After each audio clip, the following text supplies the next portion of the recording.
Ladies and gentlemen, welcome to Casting the Spotlight episode number 169, featuring the long-time and record-setting for appearances man, Cody Robbins. He's back for the first time since his debut in a solo episode.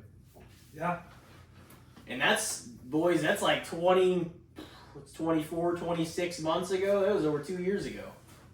How many times have I been on now? I feel like every time I come on, I just set the record again. So you went a solo WrestleMania podcast, SummerSlam podcast. Me and Colton, I think. And Colton. So that was all in 2023. Jesus Christ. 4. So then you came on, if I'm not skipping anything, WrestleMania, SummerSlam, and then Jason and I. You and Jason. Okay, in that's October. 7. Yeah, actually, I think that adds up, and then today's 8. Yeah. Yeah.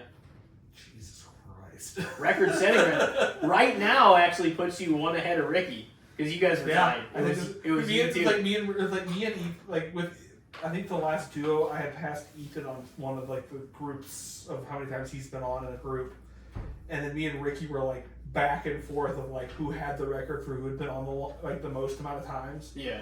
All right, I'm taking the win for now.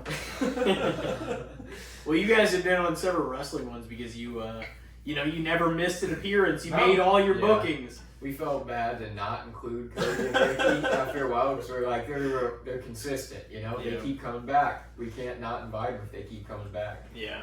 Oh yeah. They're good opinions every time. And it was usually good because you guys had different opinions a lot of the time. Oh yeah, Ricky was usually for anything that involved Roman Reigns getting the upper hand of the ultimate victory. Yeah. I was the Every Cody WrestleMania. But I think I'm about over the Cody run. What are we really doing with it? If you take the Rock out of the whole Rock thing out of the equation, what are we doing with it? I mean, but the crowd, because they're happy with the product, they cheer Cody because he's the biggest babyface in the company. Yeah. I feel like this crowd, more than it has been in a while, like just plays along. Mm-hmm. Like even if they like the heels, like people still, they're happy as hell Cena turned heel. Oh yeah. But like they boo when you bring up John Cena because it's what you're supposed to do. Exactly. You know what I mean? And for a while, it wasn't like that. No. They were just fuck this. Like, you were turning on everything. Yeah. We don't want people this. wanting to like people with anti-heroic qualities. And not that there's still a place for that now, but that's not like at the forefront. Exactly. You know what I mean? Well, and now there's, depending on who you are, me and Elijah were briefly discussing this on like the last episode. Whenever you're as good or as polarizing, and not that even Roman or Rollins are polarizing. I mean, Punk definitely is in a lot of ways, but they're all rich enough characters to where they have some heel-like qualities just to their character, and they can lean into those seeming like a heel even if they're not a full heel. They can just be themselves and fall into, because it's kind of like we were talking about on our last solo, is those guys they all perceive one another as the heel, as the real bad guy. Yeah. That's the way Seth looks at CM Punk. CM Punk looks at him that way, or looks at Roman that way because of what Roman did. Roman looks, at Seth like he betrayed him. You know what I mean? Everybody, they all kind of, you don't have to play just the stereotypical face or heel whenever it comes to like characters that have a lot of, depth and everything. I think we're honestly also past the point where like you need a full babyface and you need a full heel. Yeah. You kind of need both to play both parts at the same time. Just know when to flip and keep the story going, because you can't always beat David Goliath every time. It gets real boring real fast. You kind of need the unsteady, like unsure ground of like who's gonna be who this time. Kind of enjoy that too. How you can have two guys or two girls that are like both people that the crowd likes to cheer, but they have a problem with each other. Yeah. And then it's just like they're not gonna really change who they are. They're just gonna kind of lean into, well, fuck this person, basically, and the crowd can kind of choose what they want to do. Is that? Yeah. I think like now the best example of that's probably Rhea and Liv. Because really, who's the heel of that? Who's the face? Because you kind of really, they never really turned Rhea face. She's always kind of been questionably a heel. They've been playing Liv up as the heel as of late. And the two of them back and forth is good. Just because Rhea is so over, that Liv is kind of stuck being the bad guy. Yeah. Yeah. And she also stole Dom, so that turned her into a heel, you know. But it's at times it's you kind of never really can tell who is gonna be who, which is nice. And even though I think fucking Liv and Raquel are just Shawn and Diesel redone. It's the women Shawn and Diesel. It's kind of cool though. I don't mind it. I don't mind it. What did you all think of the random Rhea dropping the title the fucking Monday after Chamber? Is this leading to a triple threat for WrestleMania? I think so, and I think that's the way they're going to do it to keep the storyline alive without leaving EO on the outside looking in and trying to figure out how to write her in another way. They're like, fuck it, just make her champion. Rhea can use her rematch clause. It would be the only way she'd be able to insert herself into the match. Was it a dirty win at all, or she just kind of went, it was very clean. Okay. Yeah, but Rhea was something you would think paying attention to Bianca more than she was the match. She was talking shit and stuff, and EO capitalized on her. I think it will. Oh yeah. But because we were talking about this also before, is with that match and a Rollins Reigns CM Punk, I guess maybe I'm just thinking of the Vince regime would do that. Triple H loves triple threats. Yeah, I was gonna say, is there gonna be two on the same card? I don't know. I think I'm down for it, but he was in multiple triple threats at Mania. Yeah, but not in the same Mania. Fucking everybody gets one triple threat a night. Let's go. I think in triple threats at Mania are pretty awesome. They are so. Yeah, I think we're gonna have two this year. Yeah, kind of do. It'd be cool. So do we have a rough idea on what Punk's favor to Paul could be? Because I've heard a theory that it's going to be that he's going to use that favor to get Roman to take Rock out, not take him out, but keep Rock distracted, going into Mania, and that way. That was a theory I had heard. CM Punk fucking has. But why would he be so distracted by The Rock? I think it's gonna probably play, and we'll probably get Seth in the Rock side of things, which would also tie up your Roman and your Punk all in one. Or CM Punk wins the triple threat WrestleMania because Paul Heyman turns on Roman Reigns and Punk turns heel. Yeah, I can see that happen. Can we get a Summer of Punk after that? Can we have Cena win so he can beat the record? Wild. Can we have Cena win so he can beat the record, and then shortly thereafter he could drop the title of Punk, and we can just have another Summer of Punk? No. I think definitely Cena and Punk are gonna have a match though. Oh, 100% for the belt. Yeah. At some point when Cena has the belt. Exactly. That's why Cena might pick it up at Mania. That's why I kind of hope so. He might.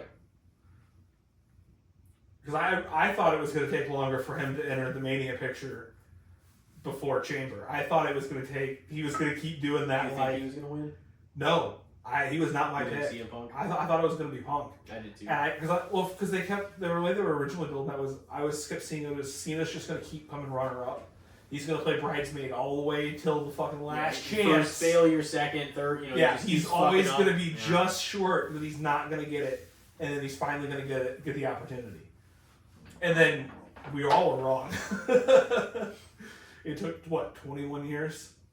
20 years? Originally, they wanted to Rock had the idea that he did want Cody to actually turn heel and join him. He's like, that could be a cool story and stuff. Yeah. But Cody was like, no. He's like, dude, I'm super over and super hot, and I'm selling all the merch. I'm the biggest baby face in the company. I really don't want to turn heel. And Cena was like, I'll do it. It would also, I can see that would not be the best time to do it. Yeah, it really wasn't. It was more exciting for it to be Cena, really. Yeah, and I don't think the payoff for Cody turning heel would have been nearly what this can do for John. Because here's the thing, John can also turn back later on in the year if he has to. Yeah. You know what I mean? He's got his last year, and that's about it. The stakes aren't really Is it high his last year? He's really laid off the retirement thing. you've really paid attention the last couple times, it's not been as strong. But you also have to be present where you're at, and he's still wrestling matches. He's still trying to win stuff. So we can't just every single moment. Oh, this is the last. Like everybody knows it's the last time. But it's just like you still gotta play the game. You know what I mean? Yeah. You can read the rules as many times as you want to. Yeah. But it's just like everyone knows that's. I think he will. I mean, I will say this. There is a case to be made that I could maybe, if something happened and he didn't actually want to finish it up, or he was still heel or whatever at the end of the year and he had the belt, like I could possibly see a situation where they convince him to stay through next Mania. Yeah. I'm not going to say that's a good possibility, but I can see that happening. Would they like Brock Roman him and he just wouldn't be there all the time? Well, I can see him, instead of rapping at the end of the year, it happening at Mania that next year instead. You know what I mean? Yeah. But as of right now, as far as I know, I mean, he's thinks he's gonna wrap it up in December. Yeah. Unless he picks up the title at Mania. That's what you said. That's what you just comes out and he's like, "You all really thought I was retired? Yeah. I'm at the top of my game." Yeah. I think next time we see, he may lean the whole, like, the end is now or whatever, like, this is the last time, into him, like, oh, you thought I was retiring? No, that was just the end of me, like, being, like, the face of the company. You're John Cena. Yeah. I don't know if he really says a whole lot, to be honest. I mean, he didn't at the fucking press conference. Yeah. No. He sat down, picked the mic up, dropped it, and left. That was his perfect. First promo, though, I think is going to definitely, he's going to eat it up. Really going to have to pay attention to what he says to see if we can pick up on any clues along the way. Mm. It might be a little, what's the word? It's going to leave some questions, I'm sure, but he's going to say a lot, I bet. Because 45 minutes. They're going to be like, oh, John Cena's on tonight, he's going to finally respond, Somebody pointed out, or maybe he does come out. I think it's gonna be. I think it's lines and drops the mic again. I think it's gonna be milked, but I don't know if he's gonna just give a whole ass speech. You know what I mean? Like, he'll get some mileage out of it. I think people are looking, and the next time Cody's listed for a show and Cena listed for a show is the same night as like the 13th of May or something like that, April, something like that. And that's the first time post Chamber that they'll both be listed on a show together. And I think it's both their first one since then. So we'll probably get one. The 13th of April, because that's the week before Mania. So we'll probably get one come out cutting a promo, the other will come out after. And they'll probably go back and forth. I don't know. It's going to be interesting. It's because, I think Cena's going to be there like a few times before Mania, but he's just not going to. Yeah. He's probably going to come out and do his shit, and then Cody will come out and do his shit. Because Cody already said, he's like, I'm sure if I know John Cena, he's going to come out and he's going to have an explanation that makes him feel justified for what he did. He's like, there's no justification for what you did. So maybe Cena will come. I mean, dude, the story's already made. He's like, I played the good guy for 20 years and you people booed me out of the building. Yeah. And now you're mad that I turned my back on you. You people turned your back on me forever. Yeah. Well, you guys seen that? I think it was yesterday, they started reselling a bunch of the old like Chain Gang merch on WWE Shop. A bunch of those OG T-shirts from then are back up, and we're like, is that a clue as to like where we're going? I got like a couple of those. I mean, I think that it'll be sort of similar. Like, I think he'll probably still wear shorts, but they'll be like dark black. Yeah. And he'll wear like black tees. But he'll still be John Cena. It'll just be the heel version of that. Yeah. You know? We'll get to see what that's all about. I had seen someone said that they had heard the story the creative was he was shaving his head. And him and Rock were going to do the bald thing. And I'm like, please. I know this isn't real, but please. I need to see this. I can't keep staring at the bald spot every fucking time he's in the ring. People call them big bald frauds. So what if they did just crack and they were both just bald? Yeah. Well, I I don't know. You mean the Break-A-Wish Foundation? Yeah. Give up. Ah! Yeah, He just starts wearing shirts and saying give up. Give up. Yeah. Just him like This making is people just give tap up out on and it. shit. Yeah, that'd be dope actually. God. There's a Just lot him of with the ways they can go. STFU locked in on people and says Bro, just give up. can we agree that was the best looking one on Punk that he did on Punk was one of the best one I've seen in years. That he had that he fucker locked it in the bar. cinched. Had Punk's leg flipped He a used lot to just further. lock the wrist. And he actually locked up at the elbow Yeah. that time. And Punk's leg was folded like almost completely the other direction. Like he really cinched that one in. I guess like, I know him. You Yeah. know? We've got this straight. It'll be alright. I think like one of my favorite moments of that is, did you all hear Seth yelling "die"? It's fucking Punk was just blacking out. It's just at the chamber, just smiling his ass off on the outside. And I guess Punk not hesitating there should have been our clue that something was up.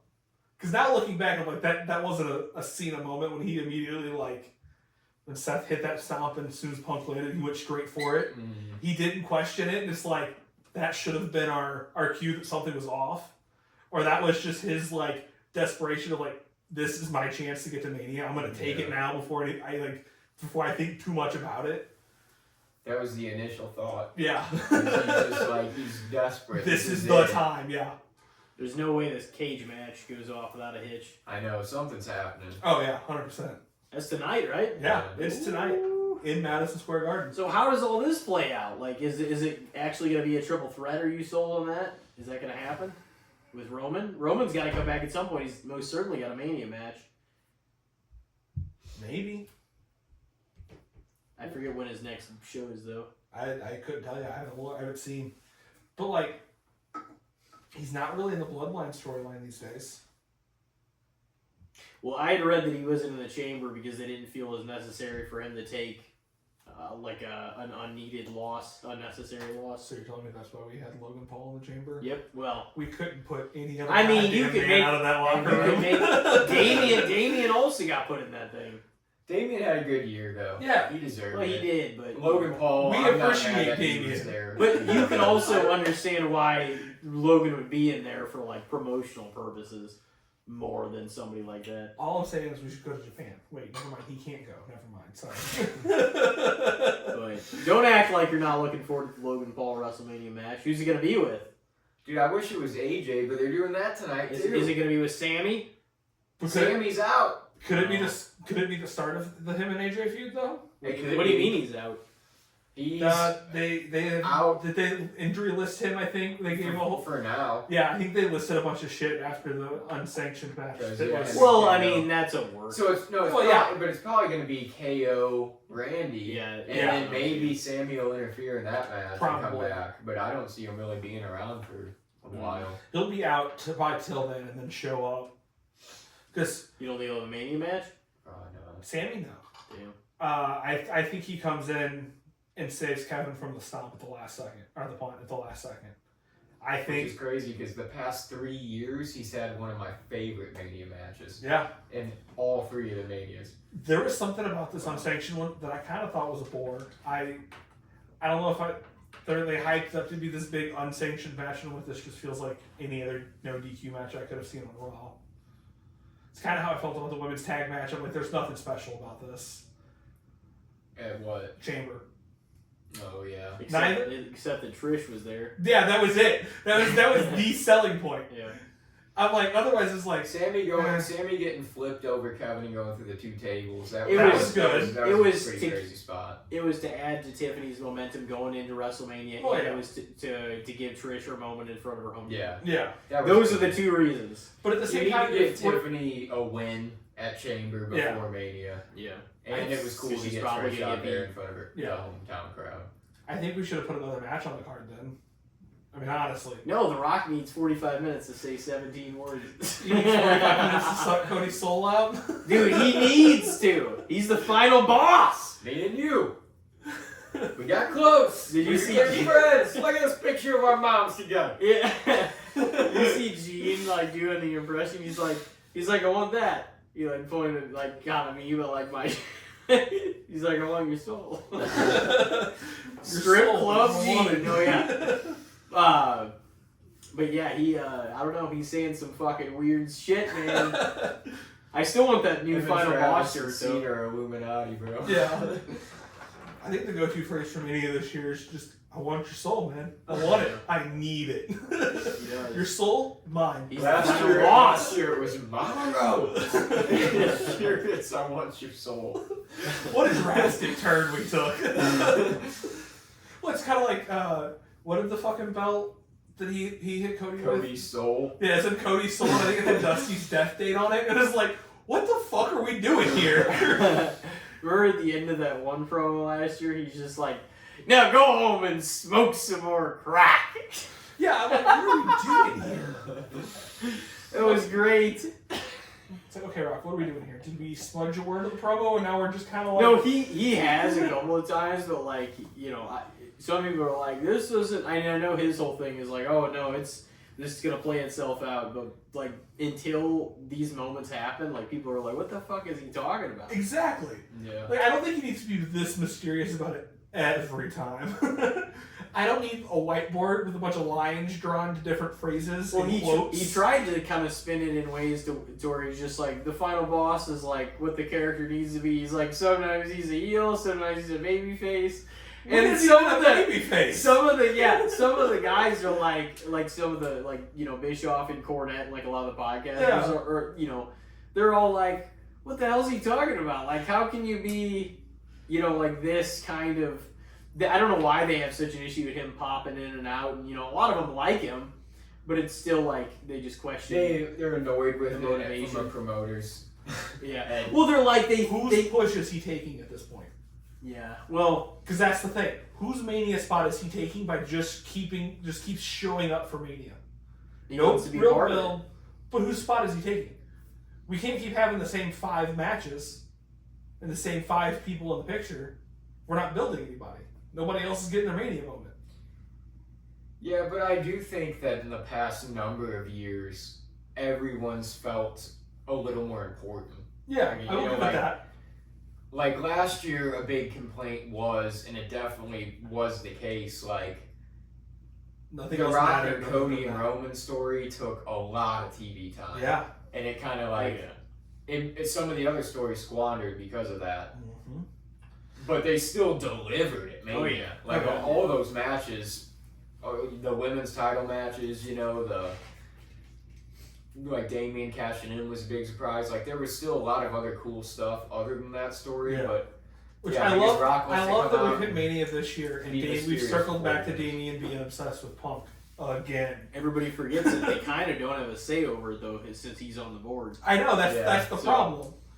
He can do that. Really, I mean, you know, it's not like he can come out there till he's 65 and do that if he wants to. People do watch more whenever he's there too. That's the other thing, and he knows that. But I see what you guys are saying too. But I'm like, I also get why because he still wants to be part of it. Yeah, is part of it, and he also knows more eyes are going to be on it if he's involved, and now he's actually an owner. Come back more often. Don't just take the main title picture going into Mania.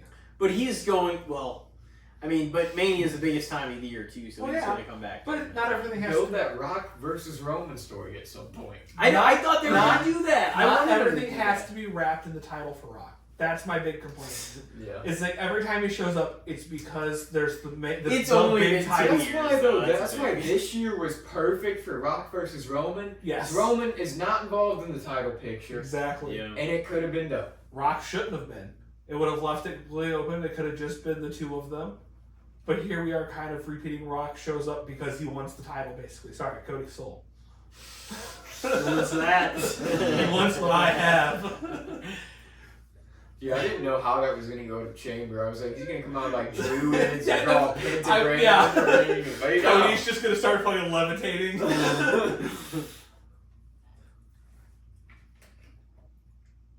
no, where do we think everything's going at this point? What do we think we got going into?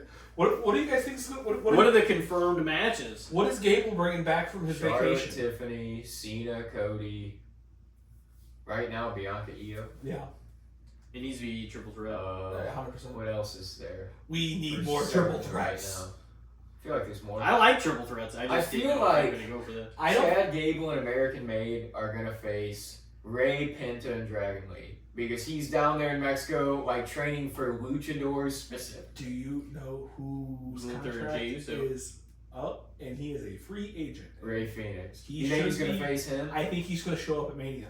He's gonna be free by then. I think you're onto something with that triple threat. Mm-hmm.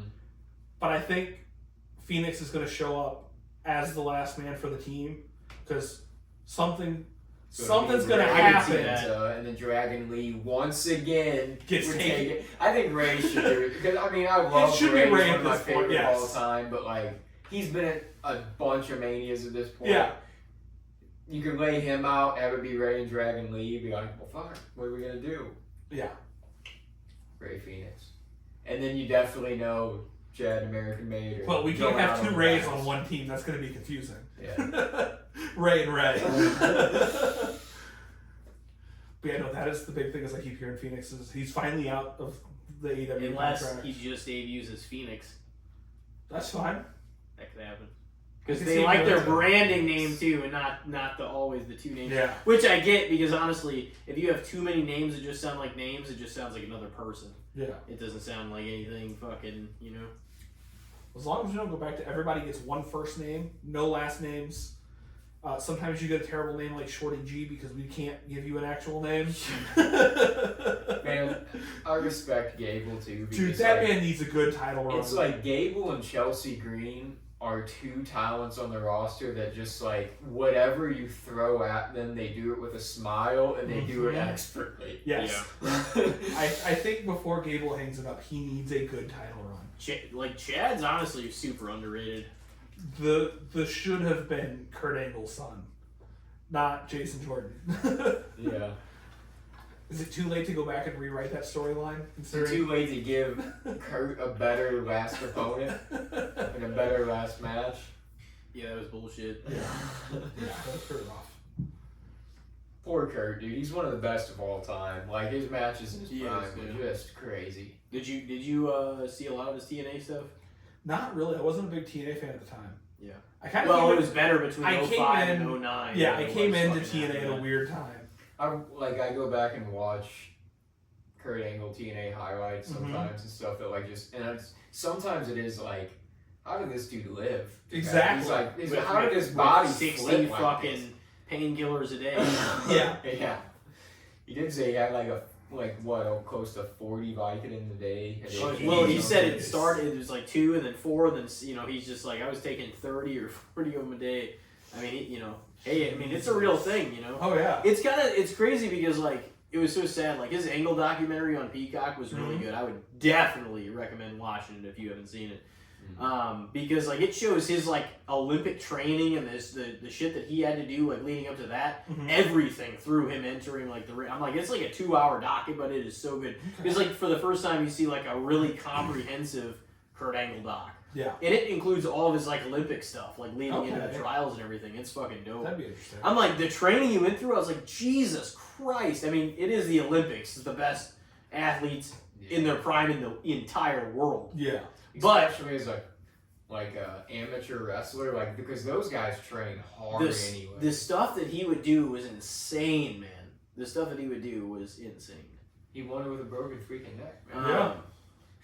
But Kurt was like, but that's the thing. He's just like, it was so sad to hear him talk about it because he's like in Lifetime. He's like, I was once the Olympic gold medalist, and then I was this, addicted, pain addicted, like drug addict and stuff. And he's just he'd scratch himself, and he's just like, just kind of like the roads like your life can take. You know what I mean? Depending on what happens. Oh, yeah. I mean, he was in a lot of pain too. He broke his neck several times. Oh yeah. A couple of times just with Lesnar. Another time, there's a couple times just from just little things. I think that's what got him hooked on the pills. Yeah. When he broke it again in wrestling.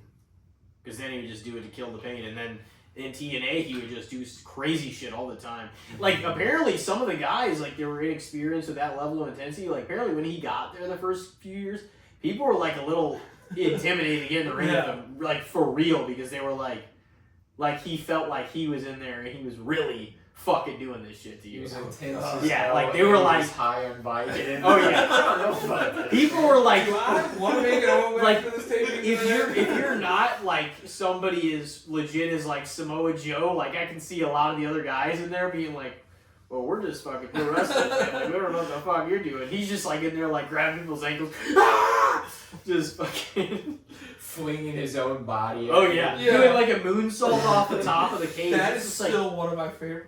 Dude, it's insane that Angle did that. He said that he didn't even plan it either. He just climbed up there and he's like, oh, fuck. Was that a Lockdown 2010 that was in St. Louis? 2010, 2011, something like that? Yeah. I think my brother went and Dom, I know, went. But I didn't go to that one. I went to the 07 one, which was sick. But, no, Angle, man, he was an animal. It sucks because, like, he had some great matches there, but it just feels like he was there kind of during the worst time. You wish that he would have been there in WWE, having those matches with some of the other guys. You know what I mean? Like you really do. Like there's a lot of matches that didn't want to get clean, man. And no, they're like you're gonna go to rehab or you're gonna. But that's how addicted he was. He was just like, and he's talked about this, but he was just like he wasn't ready. He was like. You know, Vince even told him, he's like, we're going to send you to rehab or, you know, whatever. He's like, that's pretty much your option at this point. And Angle's just like, well, it was either rehab or I leave. He's like, so I just left. That chose the other, you know. Night before the 60-minute Iron Man match with Brock was when he got the news of his sister being killed by overdosing on heroin. Yeah. And he took a fistful of Vicodin and slept like 19 hours or something. Jesus fuck. Woke up to a bunch of missed calls and the taping had already started. And he got to the arena with like 30 minutes before the match. And got dressed and went out there and wrestled that match. Jesus. And he's just like, didn't he say too? He's just like, yeah, it was probably one of the best matches of my career. Yeah. After all that too. Damn. Yeah, he said, like, it's just, what I'm trying to say, I guess, is, like, it's just unfortunate that some of those matches were in TNA. And, like, no disrespect to TNA, because, like, AJ Styles had some of the best matches of his career, obviously, there.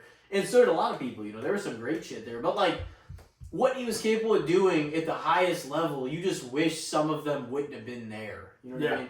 You wish, because he could have had so many more WrestleMania moments and big matches. Dude, he probably would, especially, like during the years that Shawn was still there, like Mania match of the year would have either gone to him or Shawn for like the rest of the fucking time they were there, because they would have had the best matches. And like if they had done another one, or if like it had been I don't know who's somebody that would have been fun for Kurt to work with, like it was around then, or even if he had wrestled into like 2014 or 15,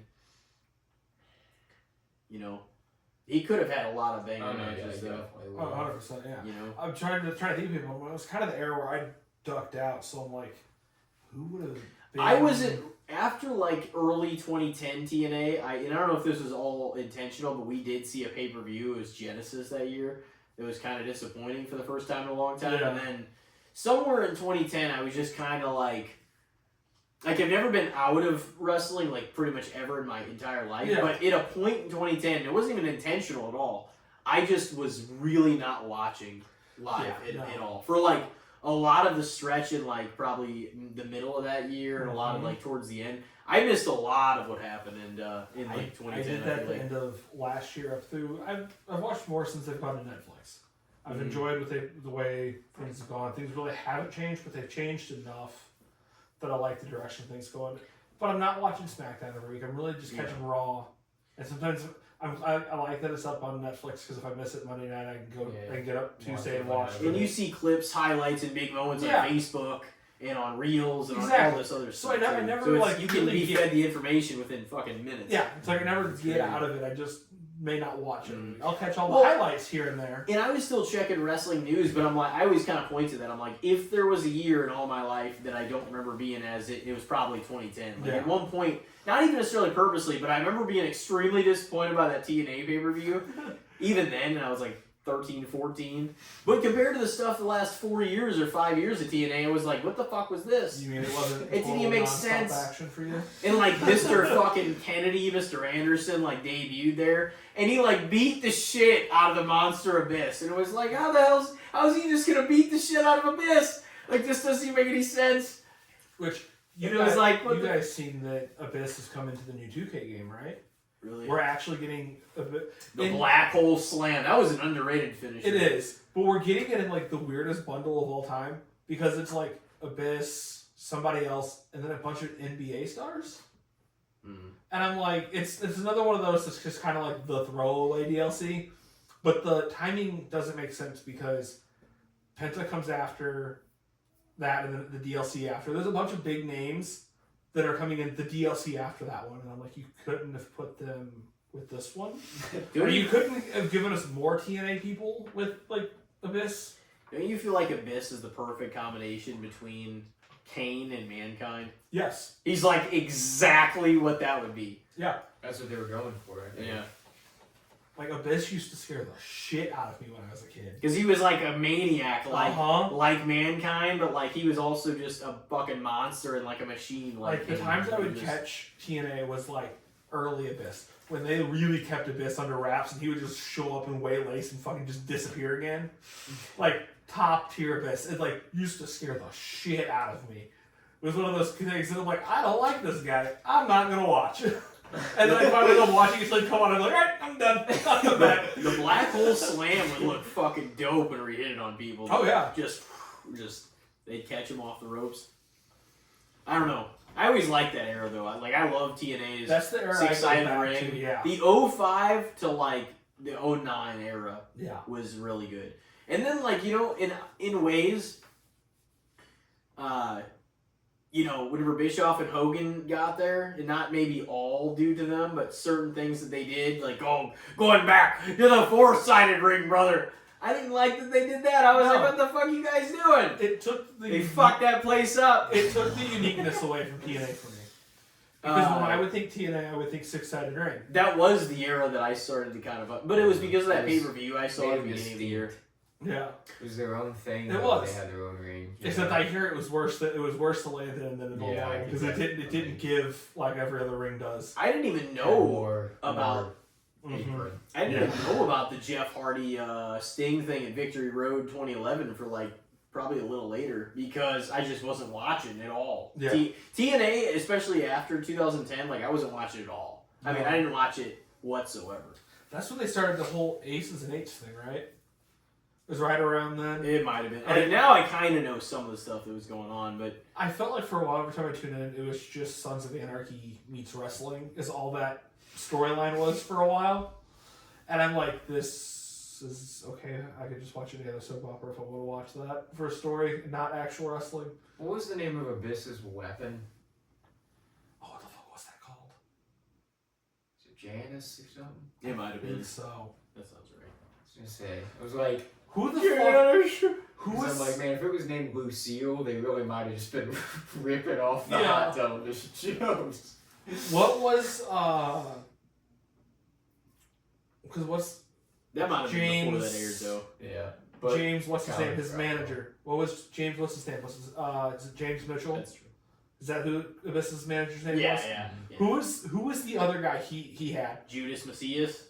Yes. That dude showed up and we're like, this is gonna be the greatest thing. Dude flopped so fucking hard. That was the dude that Vampiro. That was the dude that Vampiro threw a fireball at it. Yeah. In WSX on fucking MTV in like 2007. I'm bummed I missed some of that. I did like catch a random episode of that like here and there. Yeah. Because it would be on like. Spike it like he threw a fireball at his face. That's how the announcer would sound. Every 45 seconds, a new guy enters. Because the show was only 30 minutes. Yeah.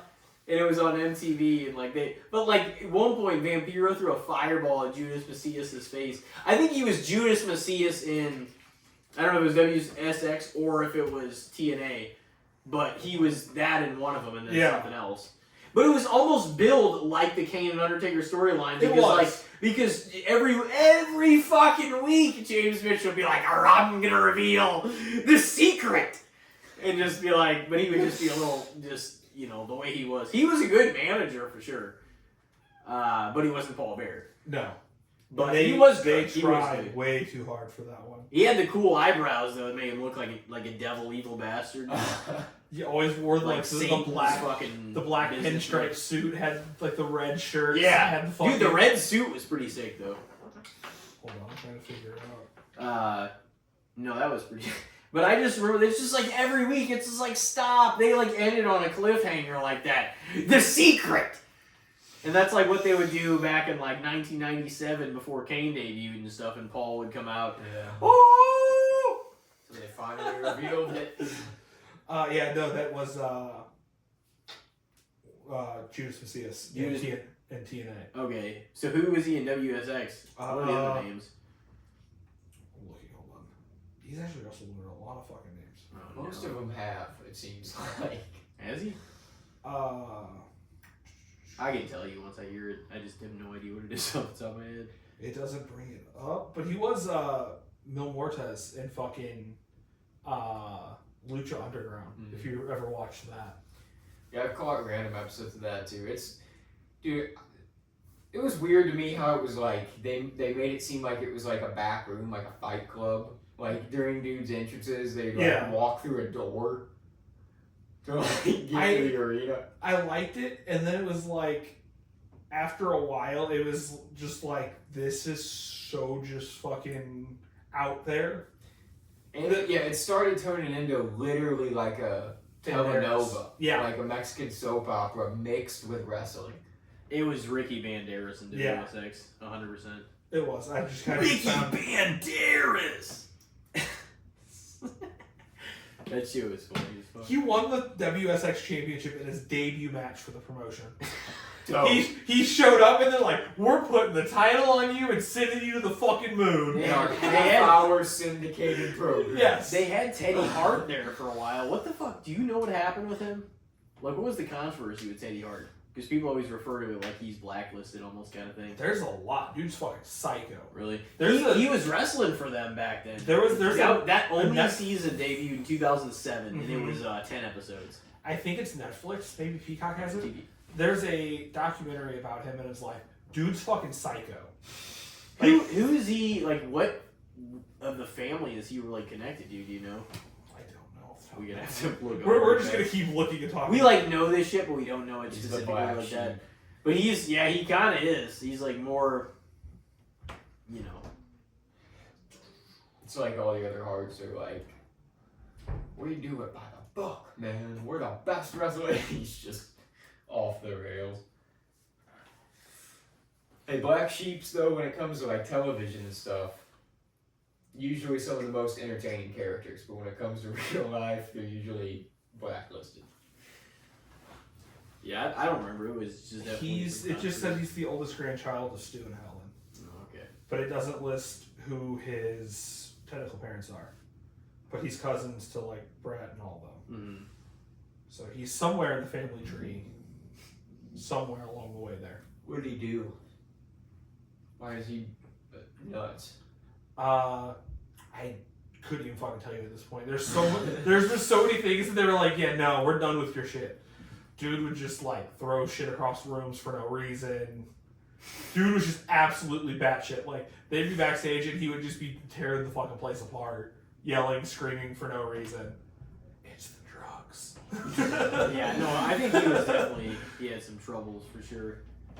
Yeah, no, it was. There's a really interesting documentary because I think he has cats. He like buys like very expensive cats now or some shit.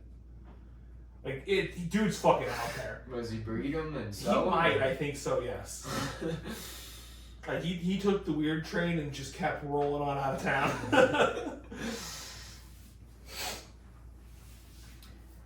Where were we that we ended up here? I'm not sure. I'm trying to think back. I'm like, okay, we were at Mania. Now we're talking about Teddy Hart and his cat. We were talking about like James Mitchell. We got on that from Abyss. I think we were just going down the TNA talking about. And then we got on Teddy Hart because we were talking about WSX. Yeah. Jesus.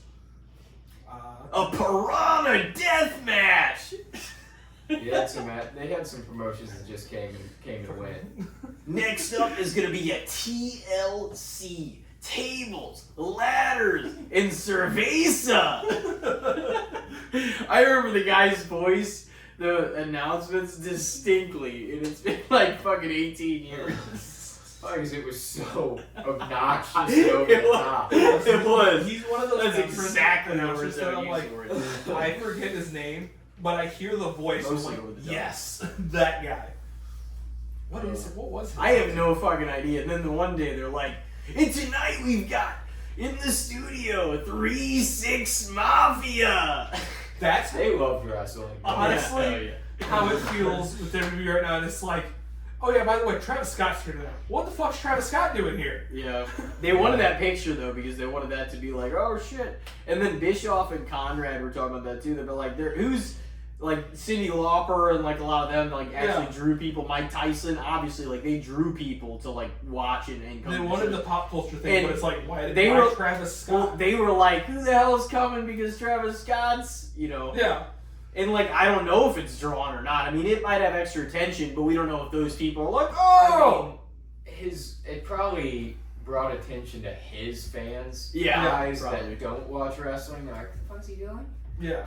They might have went and like watched the clips just to see what he was doing, but even still, like as wrestling fans, it's kind of like, if we're gonna, it almost feels like you kind of took away from it because it's like Rock, Cody, Cena, like that's a big moment they're in. Yeah, and Travis Scott, who looks like just like everyone. Some people just try to prove it. It's a video game with a My Creator like character just standing in the corner the whole time, and you're like, who the fuck is this guy and why is he here? My created guy just added to the moment. Yeah, it's like who are you and why are you here? They wanted that picture though. Scott. Travis Scott, John Cena, and like the final boss, like.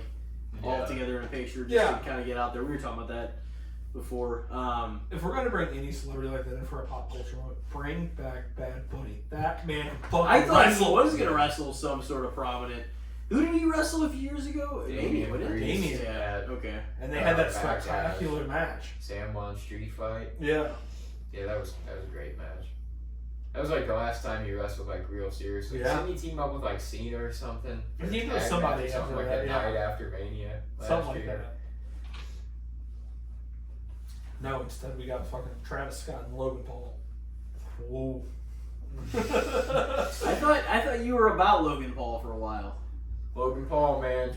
I mean, I was when he was first coming around because I'm like, okay, I want to see if he actually like picks it up and then if he sticks with it. Like, okay. We all heard how like rehearsed the first couple matches were. Like, is it gonna get that treatment all along, and he's just gonna show up when he wants, or is he actually gonna stick it out and put the work in, and not get the I'm a superstar or I'm a celebrity treatment every time he shows up? I think he needs to change the outfit. He looks fucking ridiculous. The headband is a little much. I'll say that. If anybody looks like a My Created character, like wrestling character right now in a video game, it is goddamn Logan Paul. The tights, I don't mind. I think they kind of fit him. But why is he called the Maverick? Why? It's just a name they came up with for him, I guess. Because he wanted to be like Top Gun. Yeah. Yeah. The short answer is yep. I mean, he fucking what? Because he like does the fucking rope into the ring. He does all that kind of shit now. He's a natural, man. Okay, and is he really, when he had that first match was rehearsed for fucking weeks beforehand? Yeah, but I mean, anybody before they have a televised match is going to rehearse the hell out of it. I mean, most of those guys. guys. The first one. Yeah. It's like, I don't know, this felt too catered to him to be like, hey, don't fuck this up now. We're going to make it as easy as we can for you. I mean, yeah, I will say though, for like kind of a celebrity talent that just kind of like came in and then he started taking it more seriously, like I've been consistently impressed with him. Like there's things that he pulls out like all the time and I'm like, oh fuck. You mean the Hangman moveset that he's copying move for move at this point? Hey, but man, some of it might be doing better. Yeah. Well, I mean, I'll tell you this, a whole lot more people are seeing it. You're not wrong. That's sad because I love Hangman so much. I like him too. I will say, that was the funny thing, when he fucking went for the buckshot on Punk during the chamber. It's like, no, Punk's been seeing this as of late. Get back out of here. Yeah. Like, this isn't his first rodeo with this move. He's used to this. Have you been keeping up at all with AEW? Not really. No, me But I haven't really been watching. I mean, I've watched highlights here and there. I think the Tony Storm thing's cool. She just came back, and then they played it dumb that she was playing her like she just showed up. She wasn't timeless. Yeah. And it was original her, but it was really... I'm kind of bummed Timeless is over, though, because I thought that character it'll probably come back. I don't know. We got the end last night. Did you not catch that at the end of that? I didn't see it. The screen said the end, and they had like the whole, like, there's music to play them out of it. Yeah. The end. My favorite moment of that last night, if you go look, whatever split her forehead open, you could tell it went way deeper than it should have. Because she starts fucking bleeding, and she's just like, fuck. And then there's another clip before she's like bleeding pretty good. She's like sitting against like the outside of the ring against the apron, just with her arm like this over the fucking wound, like she's trying to hold it shut to get it to stop. And I'm like, oh no, you kind of fucked up. I'm like, well, that's a little deeper than we meant. That's not even though backhanded's not the way to try to stop it. You gotta go. Oh no, she was using with her arm wrap. She just had it like pressed. Wasn't even like she was like holding her hand here. You can do it's just this. She's just sitting there like, all right, any minute now it might stop bleeding. And it's just like fucking pouring. They get cut a lot in AEW though. They do. Yeah. They bleed a lot in AEW. I'm glad that it's finally like back though in WWE, like color. Yeah. Actually, like At first, that was what I loved that about AEW. I'm like, cool, we're finally getting fucking blood back, and now it's like, okay, this man got punched 3 times in the head. Why is he bleeding? Moxley, they do it too much. Yeah, they do. WWE, I almost think that they should keep it to a minimum because it does make it feel more important. Mm-hmm. Like, make it big moments. Oh shit, they're busted open. Whenever it's important to the story, like I'm for it. Like whether that's But at the same time, I can make the counter argument of I feel like Cody's bleeding way too much these days. I mean, I feel like every time he gets his ass beat, all right, Cody's gonna be cut open. Didn't Owens and Sammy get busted open too? surprisingly not. No, neither one of them did. Yeah, that Cody was the only one that bled. Yeah. Oh yeah, that's part of why I'm that's like, probably why though, because they wanted it to be more meaningful whenever Cody. Yeah, I'm like that was like, oh, big unsanctioned match, and I'm like, this doesn't. You turned the lights down. This just feels like a no DQ match. You blocked that off. You can't see as well. Yeah, you blocked all of the WWE logos on everything and covered them. This is what we get. Yeah, there were some cool spots and moments, but I was kind of like, man, these guys, because they really could so steal much the more. show if Yes. they wanted to. Like, if they let them. They're like, no, we gotta have Cena turning as the moment of the night, so everyone forgets the rest of the card. You go out there and do something. Just don't do it too well. Yeah, I don't. Both the chamber matches were awesome, though. Yeah, it was pretty good pay-per-view, I thought. It was the best chamber pay-per-view probably ever. Yeah, it was fucking good. Yeah. I thought it was good. Ended in shock. It was a solid chamber match. Cena looked good. Finally, it only took years after him coming back and losing everything. But where would it rank if you take away the ending? Because really thinking about it, like, I mean, that was a big part of it. that's what I'm saying. Like, if you take away that moment, I don't feel like it's that strong of a pay-per-view. I thought the men's chamber was the most stacked it had been in years. Yeah, no, that I will get. But I mean, like, Jade came back. Hey, Randy Trish came being back. on the card ups it a little bit. Trish was for on me. the card. I mean, I like Tiffany too. Cena won. Yeah. In his last year, it just was. Yeah, there was a lot of returns, cool moments. Randy is like becoming his old self again. oh yeah, Why isn't he punting people? He should. He tried. he tried. They're trying They to stopped they're him. trying to. Kevin. I think he's gonna start reverting back to that era. We need to even get some said that on stipulations. SmackDown. He was like, Kevin Owens has made me feel something I haven't felt in 15 years. Uh-huh. And then, like, his face, he even, like, dropped his face and shit, and he looked a way that I haven't seen him look in a while. I'm like, Yep. oh, this is dope. Legend Killer, John Cena. They're gonna have another match at some point. I think so. I think Punk and Cena should too. Do you think that would be his final? With him and Randy one more time? I don't know if it'll be his last match or not, but I think it'll definitely happen. I think it should happen. It should, but who do we think Cena's final match is going to be then? I don't know. Do we give it to somebody that could use it to go places, or do we give it to somebody he's had a long run with? Personally, I think I always. I mean, the Cena Randy feud was great, but it was also overdone at a certain point. Yeah. And I always thought Edge and him was the best feud he ever had. Oh yeah, no, that one is my favorite. Yeah. It's my favorite Cena feud too, but him and Randy obviously it's not going to happen right now. Are like, out of the current people, him and Randy are like one of the most long-standing and historic feuds. Yeah. So it would be cool if that was like the final match. Like if they did that Ruthless Aggression pay-per-view in like December, and it was just kind of like some throwback matches and stuff, and him and Randy were the main event. Mm-hmm. And Randy, cool. If you think about it, it's been a long while. What if he took the belt off John one more time? Yeah. Randy's gonna win one more before he's done, I think. Yeah, I don't think it's a bad idea, but I don't think it'll also be a long title either. No. I think we need to move away from the multi-year. Like, don't get me wrong, it's great when they have like the good long-standing title reigns, but after everybody a while, doesn't need to be a year. Yeah, that's the thing. Is like when we start putting them on everybody for a very long time. Yeah. But don't get me wrong, I don't want it to flip-flop. I don't want it to lose anything. I don't want it to be like every 2 weeks somebody else is holding the title. It'd be fine if you did a shock though now and then, because like what if the next person's is like 2-month reign and then somebody holds it for a while. You know what I keep it's exactly. You need to keep it interesting, but also keep it. I think it needs to make sense, but you got to do your best to make it as unpredictable as you can too. Yes. To where a match kind of like I'll never forget how whenever I saw that like Lesnar was Taker's opponent that year, Mania, I literally chalked it up immediately. I was like, well, that's fucking stupid. I was like, Taker's gonna beat him, and nobody. Like, there's no way that's not going to happen. Exactly. And then, of course, that was Mania. I remember refreshing the results, and I couldn't fucking believe it at all, because I actually wasn't watching that live.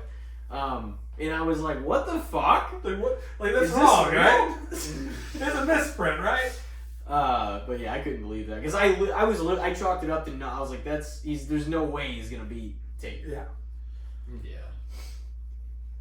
But they do swerve you, They do swerve you now and then. But yeah, I'm for that too. You don't need everybody to go a year or multiple years. I don't want that at all. No, but Shinsuke's reign that he just had was ass. That was one of the worst reigns in recent history. Yeah. They don't do it with the other belts. I don't even know when he picked up the belt. No, he defended it twice. Yeah, I didn't even know he was U.S. champ until LA Knight took it off him. Yeah. Like he was U.S. champ. He defended it once successfully against LA Knight, and then he dropped it to LA Knight. And he held it for like 2.5 months or something. It was like, dude, he was hardly on TV. Yeah. He's another one I think they've really dropped the ball on within the last few years. I think Shinsuke just doesn't give a fuck anymore. No. He just collects in the bag and surfing. And he don't give a shit. No, because they decided to make his one and only major title feud all about nut shots. Yeah. It was ridiculous. That was a bad year. Was it hilarious to watch? Yes. But when it turned into week after week after week, I was like, all right, this isn't fun or funny anymore. Who the fuck decided that that's the route that hey, I got an idea. This time, we'll have Shinsuke hit AJ in the nuts. Because AJ hit him. What the fuck? How could a great feud potentially, or at least a series of great matches turn into that, of all things? How? Was one of them injured and we didn't know it? And they were trying to skate it by for a couple They more were months? still having pretty damn good matches, but then the end of it or whatever would have to do with that. True. Just fucking kicking each other in the sack. There's been some stories and years within wrestling where I've been like, I think I could do pretty good on the writers team. Yeah, like, I would have. You're like, I could write better than this. Yeah, it was rough. I'm happier with the content now than I was. Yeah, but it's still, there's some times where I'm like, why are we doing this? Yeah, and that's the thing. I feel like some things go like not even just underdeveloped, but sometimes they make no sense why they're happening. You know what I mean? I think we're dragging the Jay Gunther thing out too long, and why does there have to be a title involved? Again, it's back to why does I feel like every top feud have to have a title involved? Would you feel like, so we haven't talked about this really at all, I don't think. What did you think when Jay won? a fan, not a fan, surprised, Rumble? have expectations if he win. You know, what's your whole mode of thinking with him winning it? Rumble? Yeah. I mean, it was kind of a surprise, but I'm like, is he maybe we finally actually going to get a good push for the title with how hot it is? And we're still not really. I mean, I don't know. I mean, I was okay with it. I would have liked to have seen Cena get it that night. But that, at the time, was kind of my, so we're doing Cena as the bridesmaid the whole time. That's kind of when I just accepted Cena's just going to keep being runner-up. Because I'm like, he isn't going to win this one. He gave that whole speech about going to business for himself finally after all these years. Yada, yada, yada. I'm like, okay, cool. We're going to get a good story out of the Cena thing. And I like Jay. I think Jay will do fine. And then we're still fighting Gunther. And I'm like, this is getting old. Gunther's just like kicking Alpha Academy's ass on Raw. He's like, this is what I'm going to do to Jay. It's like, okay. So are you, I mean, like, see, the way I look at it is, I'm fine with it. I understand why he's being positioned in the manner that he is, and he won the Rumble. Yeah. But if you're going to do this, you probably should have him actually win the title and not have it yanked from under him at the last second. Yeah. Because I think it'll fuck him out, over and kind of ruin it'll kind of be like we've seen it work out great and we've seen it work out badly. Where like the Nakamura thing is it working out badly. Yeah. And Daniel Bryan and Kofi Kingston getting their moment and their just due was it working out well. Yeah. No. You know what I mean? Yeah, along with probably other people too.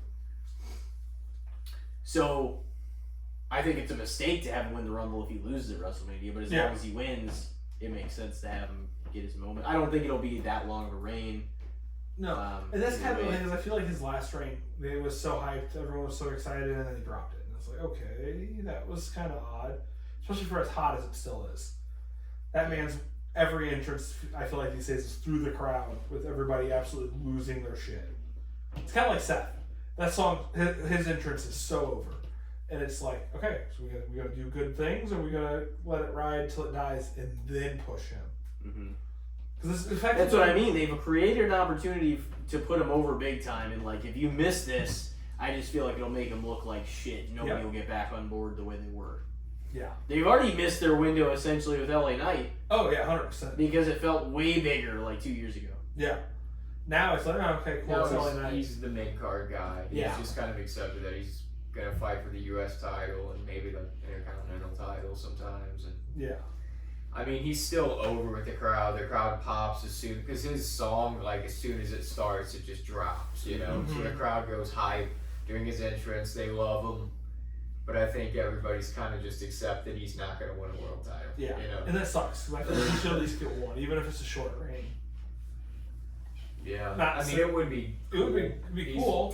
He can maybe hold like the world heavyweight title at some point. I can see. Yeah, I don't think it doesn't need to be like this masterfully built story and him to have this great reign. He wants it to be though. Yeah, and I think they need to do it before he completely fizzles out. I think it's going to be LA Knight and like Fatu and Solo and a triple threat. Who's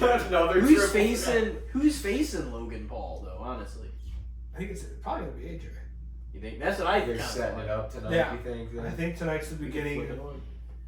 But yeah, I think probably should, because I think the fucking Seth CM Punk match is gonna be. We're like the highlight match, no matter where we're it an is. hour 5 in, so we can take a break if you boys want. Take a little break. Well, ladies and gentlemen, we will be right back. We got Cody Robbins on, surprisingly, his only second solo episode of all time. So we'll be right back with episode 169. Ladies and gentlemen, we are back from our break, and it is now time for another round of the good, the bad, and the shits as we sit idly by as we're watching Raw at the same time. Also, the eye roll a minute ago when you were asking what during the intro. Well, I was going over you. Yeah, I know. Instead of watching that. It's because they did the reverse. Punk was like showing him the door, and it cut to black because Seth flipped Punk off, so they went to the black screen again. That's why I was like, why are we? See why. That's like a big part of this match's story too. It was like first it was Rollins. It was like I could escape at any point, and Punk flipped. It's like the animosity. They flipped each other off. You can say you asshole, can't even see it. but no middle fingers. mean, you can't even say asshole. You can say ass, but they'll bleep hole. Yeah. Well, that's why goddamn was beat. You mean more on? Yeah. Which really, it was still said. Yeah. The blank was the O. That's all you needed. Ron.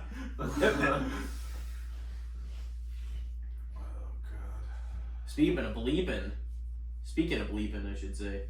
Happy Gilmore 2. It's coming out July 25th. I forgot that was coming out. MJF, Eminem, Travis Kelce, Shooter McGavin. It might be interesting to watch at least once. Yeah, I think it should be funny. As long I feel like I hope there's a story and not just cameos, you know. It's gonna be all cameos at this point. What do you expect? No, but if it's done in a way, if it's done in a way that it makes sense, I won't be opposed to it. Yeah. The original love interest was in it too. Oh yeah, that's right. I forgot about that. Well, yeah. After coming to defense of comedian Andrew Schultz. Yeah, so he was out there. Mm-hmm. There's Punk. He's up at the top. What are we gonna do here? I would have left if just Seth climbed to the other side of the cage. On the other side, they just stood on top of the cage, staring at each other.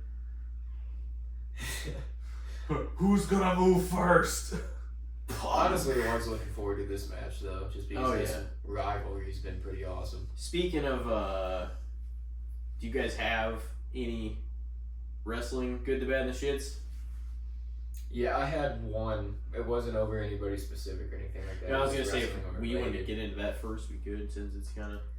I just was gonna say, what do you guys think of wrestling boots? Like wrestling in boots.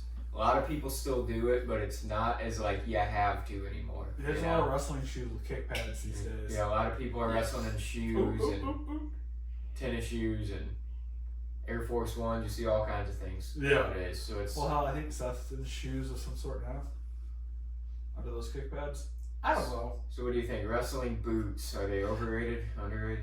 I miss when boots used to look good. When they would specifically get certain colors or certain the 80s and 90s, people had some pretty sick boots. Honestly. Yes, and don't get me wrong, I love the kick pads over because Punk's wearing wrestling shoes right now, not boots. There's a different look to it that looks, but I think a lot of people could pull it off in the old. It's that's just how attires evolved too. Yeah. People also wear kick pads for sound effect. Exactly. As well, because they've got the hard, bass and everything. But they do look good, Oh, they look really good. And you can't exactly always tell what kind of shoes somebody has with the kick pad on, because they usually have something a little blended. Yeah. But no, I think it's a good look. I like wrestling boots, honestly. It depends on how they're done. I think the days of just plain boots is probably over with. Just plain solid black ones. Some people probably it makes sense that Gunther still wears them. Gunther, Kaiser. Mm-hmm. People like that. It fits the look, fits the demeanor. Yeah. The character. That's the word I was looking for. Yeah. Yeah, that makes He's sense. the ring is sacred. It's that's his staple. I think if that's your... But yeah, I do think it has drifted away, so I definitely don't think it's overrated in that sense. Yeah, it's definitely less common now. It's probably underrated these days. Yeah, I was gonna say it's either fair or maybe even a little underrated because it's just done less and less, and that's probably the reason. Yeah. But it's definitely it's just the way, attire and whatnot has evolved throughout the years too. You know what I mean? How it's changed. So it's they're probably a little underrated nowadays. Yeah, you're right about that. I would say that. Yeah. But at the same time, I think they're fair because it is your preference. You know what I mean? In the sense of it's I think they can all look cool, but it depends who you are, what the character is, if the whole, you know what I mean? Yeah. No, but I think nowadays they're underrated, but I don't like Punk. I love the design on them. Mm-hmm. I wish they would have either that whatever color trunks he's wearing, that piping outline around the logo, the pattern that's on the kick pads, and not just black on black, and you can see the different cotton to the spandex material, the latex material. I wish there was actual color pop added to it. What do you guys think you would wear if you were in the ring and were all right, this is how I'm gonna look? Just theoretically, you're all right, I'm gonna put together an attire. What do you think it would look like? If you were confident in how. I'd probably wear pants Seth, those type of pants. but not like that style, obviously. Wear tights of some kind. I don't know. Circle back to what you said earlier about, right? I would wear a mask. I think masks are super fucking cool. And They're just tougher to wrestle. They are, but like, I love the look of them. Yeah. You just have to get a comfortable one that didn't like fuck with your eyes or anything. When you're like, that's the thing that always like bothered me, even as like as the scorpion in the backyard and stuff, is like sometimes shit would just get in your eyes. It just felt like my eyes were always like, man, I'm like my eyes are irritating and shit. I can't see shit in this thing. Well, that one time you had Mr. California's fingers and poked right in your eyes. Walked right over and just boing. Right I went through the mask to find him. I was like, ah! That's why I always think that just feel your fingers digging in through the mask. Where are they in there? Oh shit. We'll have to show you some of that stuff. Please do. I don't think I have. I think I stumbled across some stuff because some of that shit's embarrassing. Because it's on YouTube still. Because it's like they're like Facebook videos. Because I think Ethan posted about it not too long ago, or had shared something, and it came up, and I was like, "Oh shit, that's them." Hold on, and I just went down a rabbit hole one day, just looking through all that shit. No. I feel like I really started to find myself with my characters. I was starting to get done. So now I look back at my early stuff in my character and I'm like, oh god, this is shit. What are we doing here? Oh man, but honestly, some of the time, like the matches were great, but like the storytelling, the building, and the promos, and like doing the stuff to do it was like a lot of fun. But yeah, I'll have to. There's certain things that I'm like, this would be funny to watch, but I'll like select some to. So I have to pull your pants up. Your whole ass is about to come out. Yeah. So what was the topic for wrestling boots? Yeah, I would say nowadays. Yeah, I would agree. I'd say they were. Yeah, that hurt. What'd you say? I'd probably say overrated at this point, or underrated at this point.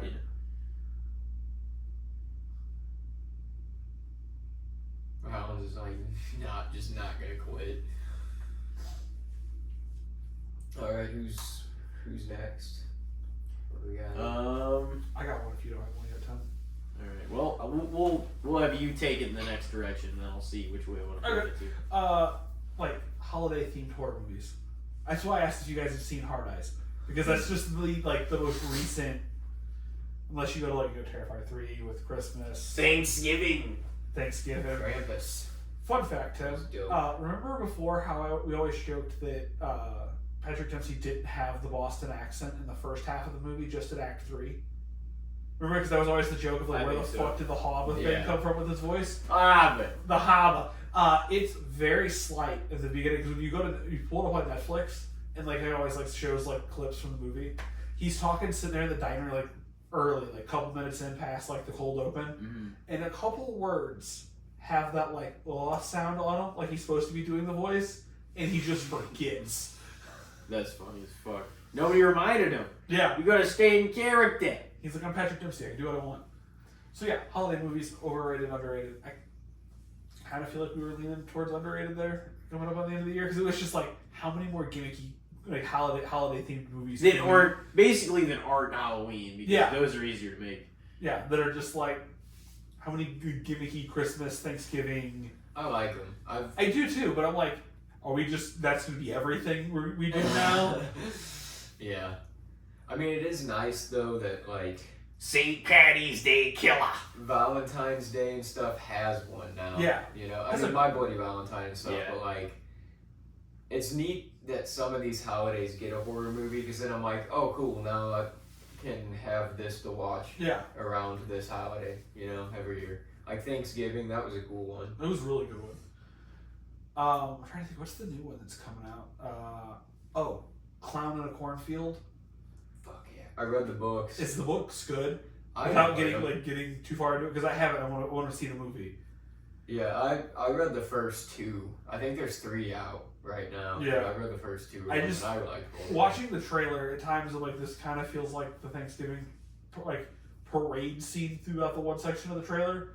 I'm like, this feels almost kind of shot for shot of the Thanksgiving one. It's kind of like fall themed. Yeah, but Friendo the Clown is a great name, and I love it. Friendo, yeah. It was. He was oh, like that guys, town look, mascot and stuff. Yeah.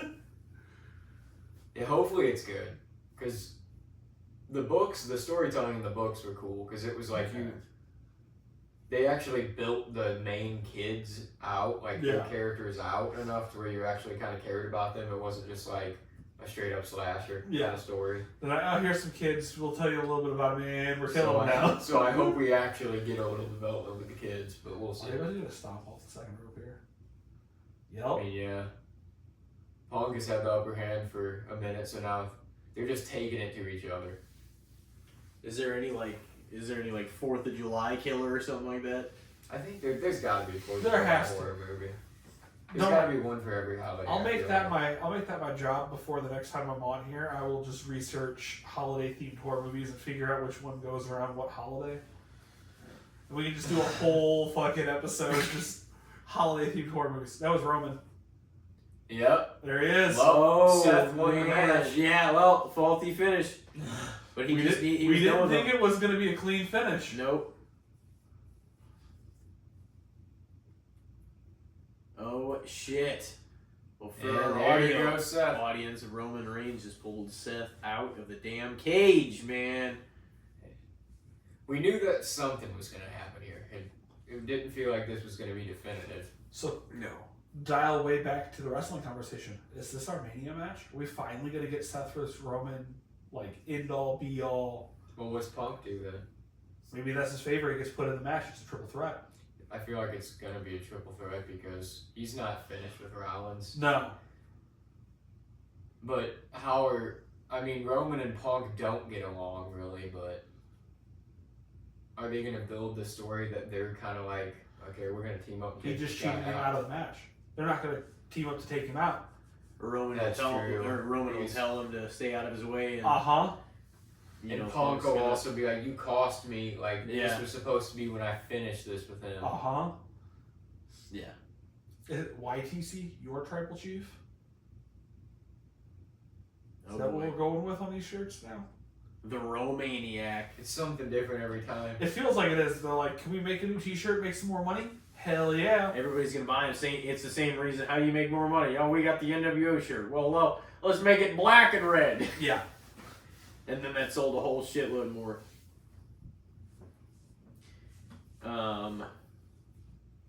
Holiday-themed horror movies? Yeah. You guys seen, I know you've seen Krampus. Do you watch Krampus? Yeah. I liked that one. Do you see Christmas Evil? That's like no. Another one. That's like 1980. What am I thinking of that's got David? Isn't that his name? David Harbour? Yeah. What's that one he's in that just came out? Where he plays Santa in it? Violent Night. Violent Night. That's what it is. Yeah. That's kind of like action. Is it more action? Yeah. Okay. Horror, I think. Guys, stand back. There's a hurricane coming through. Yeah, it's like action comedy, kind of. But it is bloody. Oh, look who's in the ring with He's like a Viking Santa.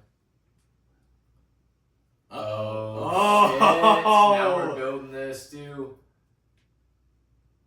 Paul Heyman in there consoling Punk. Uh-oh.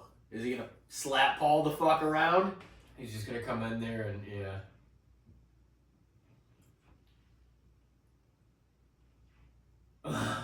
Sorry, people at home. Things have gotten real interesting right now. And now he's beating up Punk. Roman Reigns has just laid waste to Rollins and CM Punk. Paul doesn't know what My tribal team! What if he got on the cover doing the pose and then it's just like, you know what? I'm turning on you. On your Roman. See you later. Oh, man. Put me on the cover and I'm gone. What an ending. This is dope, though. See? They're starting to set it up to be interesting here. Yep. Damn. Your tribal chief. Mm-hmm. Alright. Ta-da. There we go.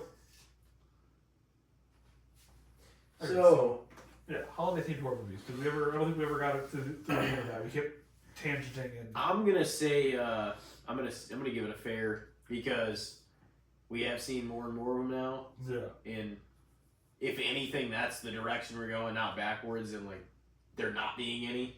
That's true. People will take some chances. I don't think every single holiday needs an overabundance amount of them for that reason. Like, did either of you see? Have either of you kept up with the what do they call it, the Poonaverse or whatever, the Winnie the Pooh? I haven't kept Blood and Honey. Yeah. Your favorite movies? Me and Alex. Was Alex? No, it was me and Jason. I think, or was it me and Alex? I don't remember. You said the first one. You, Alex, James, and No, we went. We all went. We saw those. We just saw that new Peter Pan's Nightmare in Neverland or whatever. Oh, really? That's a part of the franchise. Honestly, better than the other two that are part of this. It's like now they're getting more money as like the movies are like gaining popularity, and they're just putting it back into the movies, and the movies are getting so much better. So I'm kind of scared that they're getting better because like these were just supposed to be ha funny throwaway movies, and now they're actually getting good, and now I'm scared. They'll start reverting all the horror movies into just knockoffs of other things. We got I sure hope not. Bambi the Reckoning coming, and it's a like oversized fucking deer. There's a Pinocchio. Yeah, no, I never go into them expecting them to be good. That's why I was blown away by this one. I was like, wow, this one's actually good. See, but it seems like with Peter Pan, that story, you can make that. Oh, they flipped it. It's nothing like nightmarish. Yeah, they kind of, I guess, kept it similar to like the original like story, not the movies. Because takes you away and keeps you there and doesn't let you leave. Yes, that's exactly what it is. Yeah. And less of like, oh, we're gonna go to the island. It's no, he's gonna kidnap you and take you. Mm-hmm. And it's like a nice dark twist on it. It like hooks in it, but like not really. He's like near the end of the movie. He shows up like 2 different scenes and that's it. But I guess it's setting up for yeah, basically. So I guess it's more of like a setup for the next one. So what? Fair. Mm-hmm. Yeah, I would say. Yeah, probably fair too, because they do make a decent amount of them. But yeah. I like them for the most part. When they're good, they're good. When they're bad, they're yeah. But I still like. I've seen some bad Christmas horror films and stuff like The Ginger Dead Man. Have you ever seen that one, The Ginger Dead Man? No, I have not. It's like Gary Busey is the voice. Oh God. Of no. Okay. Gingerbread Man. I think I need to. I think what it needs tequila and to sit down and watch this now. And you just look. It looks horrible. Like the Gingerbread Man is way too big to be a gingerbread man for one, but it's still tiny and it just looks stuffed. It doesn't look like a gingerbread man. So what I'm hearing is it looks like Ted, but a gingerbread man shape but instead of a bear. It's still pretty small. Yeah, I'm just saying, like, that's the image in my head is it's just like overly sized running around and like kind of fluffy, and you're like, the fuck are you? He's like holding a knife that's bigger than him and stuff. Oh God. What's gonna happen whenever Batman and Superman are public domain? And then they can make whatever they want out of that. We finally gonna get like good evil Batman. Batman, he's a murderer. I mean, I think some of the villains would do justice as a darker setting like that, unless less Batman himself being a horror character, but like the other. I think Joker would be a good one to give him a good actual like dark, like, grisly like telling of like the origin story. They could do that now without it being public domain. That's when it's gonna get ridiculous. True. Because people are gonna be like, all right, we'll make them Muppets. And we'll do this. You mean like the fucking Popeye movies that are coming out now? And they're making Popeye horror movies? I'm like, okay, what are we doing here? I can talk a little shit even though I absolutely love David Howard Thornton. Why are we doing Screamboat Willie? I think it's just called Screamboat now. It is. Yeah. You took me wrong. Well, that sounds great actor, but I'm like, I think I watched that. I will be seeing that one. It was supposed to come out it kind of in looks January. Interesting. I don't think it'll be good. No. But I think it would be interesting. I think it'd be fun to go watch, but I'm not going in with like hopes and highs up here. Did you ever rewatch Saw 10 since we saw it? No, I have not. We watched it in like September, October. Did it he hadn't seen it. Yeah, I liked it a lot, honestly. I don't remember hating it. I don't know where it would go in like my Saw like ranking list necessarily. Yeah. But definitely towards the top. It was good. I enjoyed it. It was, yeah.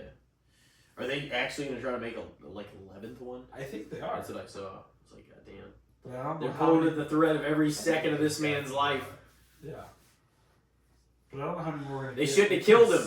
Even Tobin Bell's like, hey, these movies are getting hard to make at this age. I don't think I can keep doing this. He's like 75. Yeah. Sooner or later, he's going to break a hip in one of these movies. And be like, oh, all right, I'm done.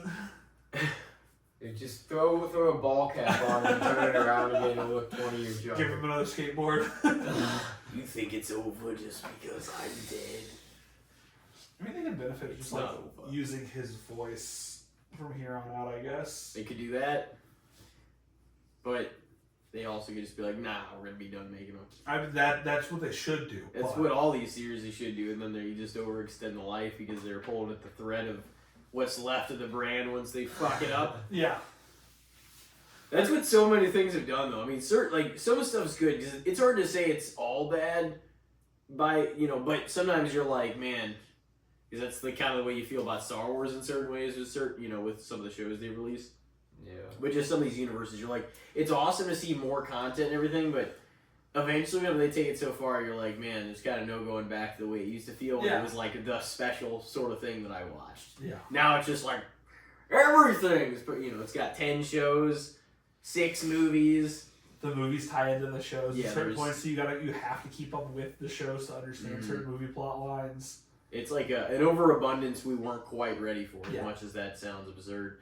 But there's like always been a lot of content out there to watch, but now that everybody has their own streaming service, everybody's making their own originals, there's so much to consume. Mm-hmm. It's so hard to watch. Even like I feel like I'm missing out on good shit all the time because there's just not enough time to watch everything. Oh yeah. I mean, if you like good action shows, you guys should watch Reacher if you haven't watched Reacher yet. I have been told that. My PT told me to watch Reacher. Actually, it's pretty good. good. He was stretching.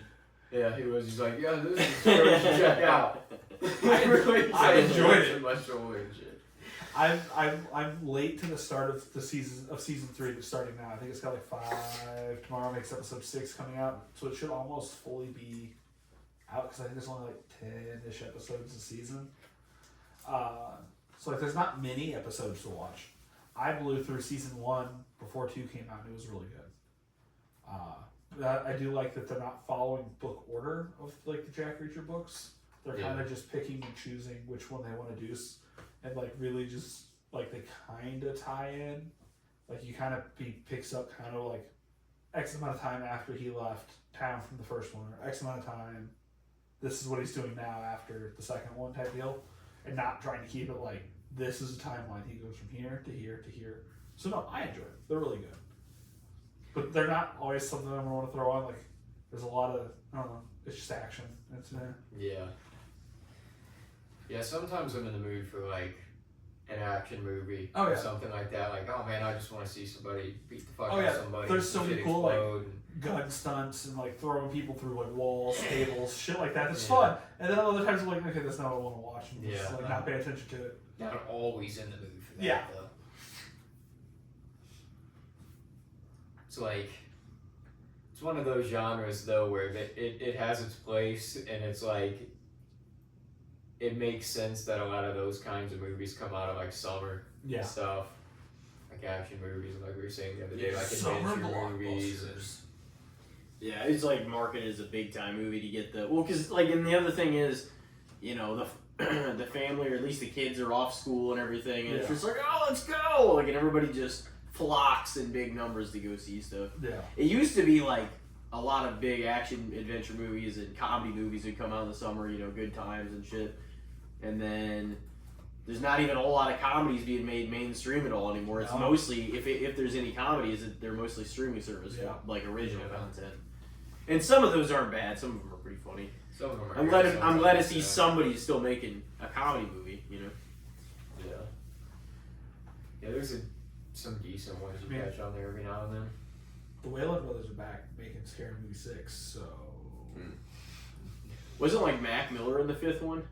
I had 5th, 4th... Because they made like the first 3 of them, or 4 of them, really early in the 2000s, and then they didn't make the next until like 2013 or 2011 or whatever it was. It was the early 2010s. And then this next one's going to be even longer than that. Yeah, it was like what, early 2010s, so around the time when they were doing like all the different parody, like blank, not a blank movie, or there was like what, not another superhero movie that had Drake Bell. Yeah, the not another teen movie. Yeah, that was one. Epic movie. Epic disaster movie. movie. It's like I feel like that was like a very weird niche time where all of those were like the thing to do. And it's like, it's so back on it, it's like, what the fuck happened here? It was so goofy. Like, oh, let's just... Like, the Epic movie one was kind of weird, too, because, like, half of the ones that they parodied, made fun of in there, were already comedy movies. Yeah. It was like, okay, now what are we doing? Like, we're reaching for shit here. Yeah. I saw Not Another Superhero movie in theaters when it came out. Yeah. That was not a good choice to go see. It was. Ugh.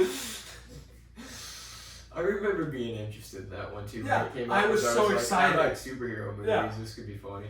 It came out at the time when like Drake and Josh was like coming off the high as that was ending, and I'm like, oh cool, Drake Bell and superheroes. I'm gonna love this now. Oh yeah, okay, I remember. Because he's like the dragonfly or whatever. Yeah, it's a bad time. Then we got Kick-Ass after that, so that's fine. Yeah, Kick-Ass was pretty good. I enjoyed Kick-Ass. Kick-Ass 2 was What did you think about that? I never saw it. It wasn't bad. Because that's what? That's Seth. I honestly didn't think it was horrible. That's Seth Rogen, isn't it? Yeah. That one? Yeah. Because it's like a throwback to like an old 60s, 50s, 60s TV show. Yeah. Kick-Asses were dope, though. I enjoyed them. I enjoyed Chris, what's his name, playing the motherfucker in the second one. Oh, yeah. What kind of fucking name is that for like a villain? I'm the motherfucker! That was hilarious. He like tilted his gun sideways. The old clerk. He's like, don't do that. If you shoot your gun like that, it'll come back and pop you in the face. And he's like, fuck you, old man. And shoots it, and it just comes back and hits him in the nose. It's like, oh, fuck. That goes up there like almost like that, and the lady that shoots herself in Halloween, is it Kills? When he smacks the door and she just shoots herself. That's one of those moments like, what the fuck? That was perfect timing on his part. It was. To be able to even do that. Oh, dude, Michael, he raised some hell in that one. He did. Did either of you catch who from Halloween Ends was in Hard Eyes? Who played Ricky?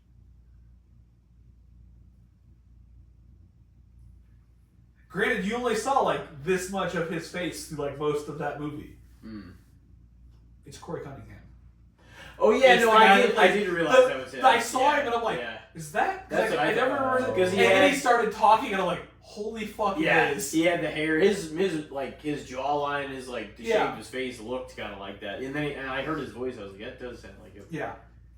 Corey Cunningham. He's the guy that got fucking filled with bees. Yeah, Michael fucked him up. What was your guys' in the monkey? Which was your favorite? I said Hard Eyes there. I was talking about the monkey. What was your favorite death in the monkey? You haven't seen it? Oh god. All right, what's yours? Because I know what mine is. What's yours? When the uncle dies in a hunting accident. Not in the way you think. He was sleeping and got trampled by 67 wild horses. Yeah.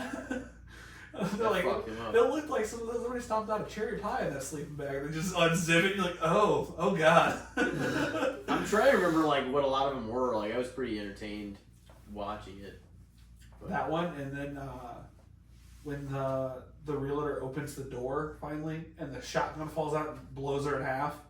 And the cop's like, it looks like Spaghetti City up there. You don't want to go up there. Yeah. There were some ridiculous ones though, but it was all in good fun. Like, I didn't take it too seriously or anything. That's why I was like, this movie's just Final Destination if it was a comedy. It did like disappoint me because I didn't really have too much like expectation on it. Yeah. You know what I mean? Like I didn't really. I think people thought it was Osgood Perkins who did The Long Way. It was a Stephen King story. He plays the uncle in that movie. You meet him for like, what, 5 minutes maybe? The uncle? Because it's Osgood that plays the uncle. But no, like if you don't know what he looks like, you're just gonna be like, who the fuck's this weird guy as the uncle? But it was a good time. Norman Bates, son. Yep. What other like horror movies are coming out this year? Off the top of your head, like big time ones. I think there's another Conjuring. There is. There's the last movie. one. Are they really doing another one? Yeah. Damn. What else is big coming out this year, though? What was like the big October ones? Check it out. Check out the list. Let's see what we can find here.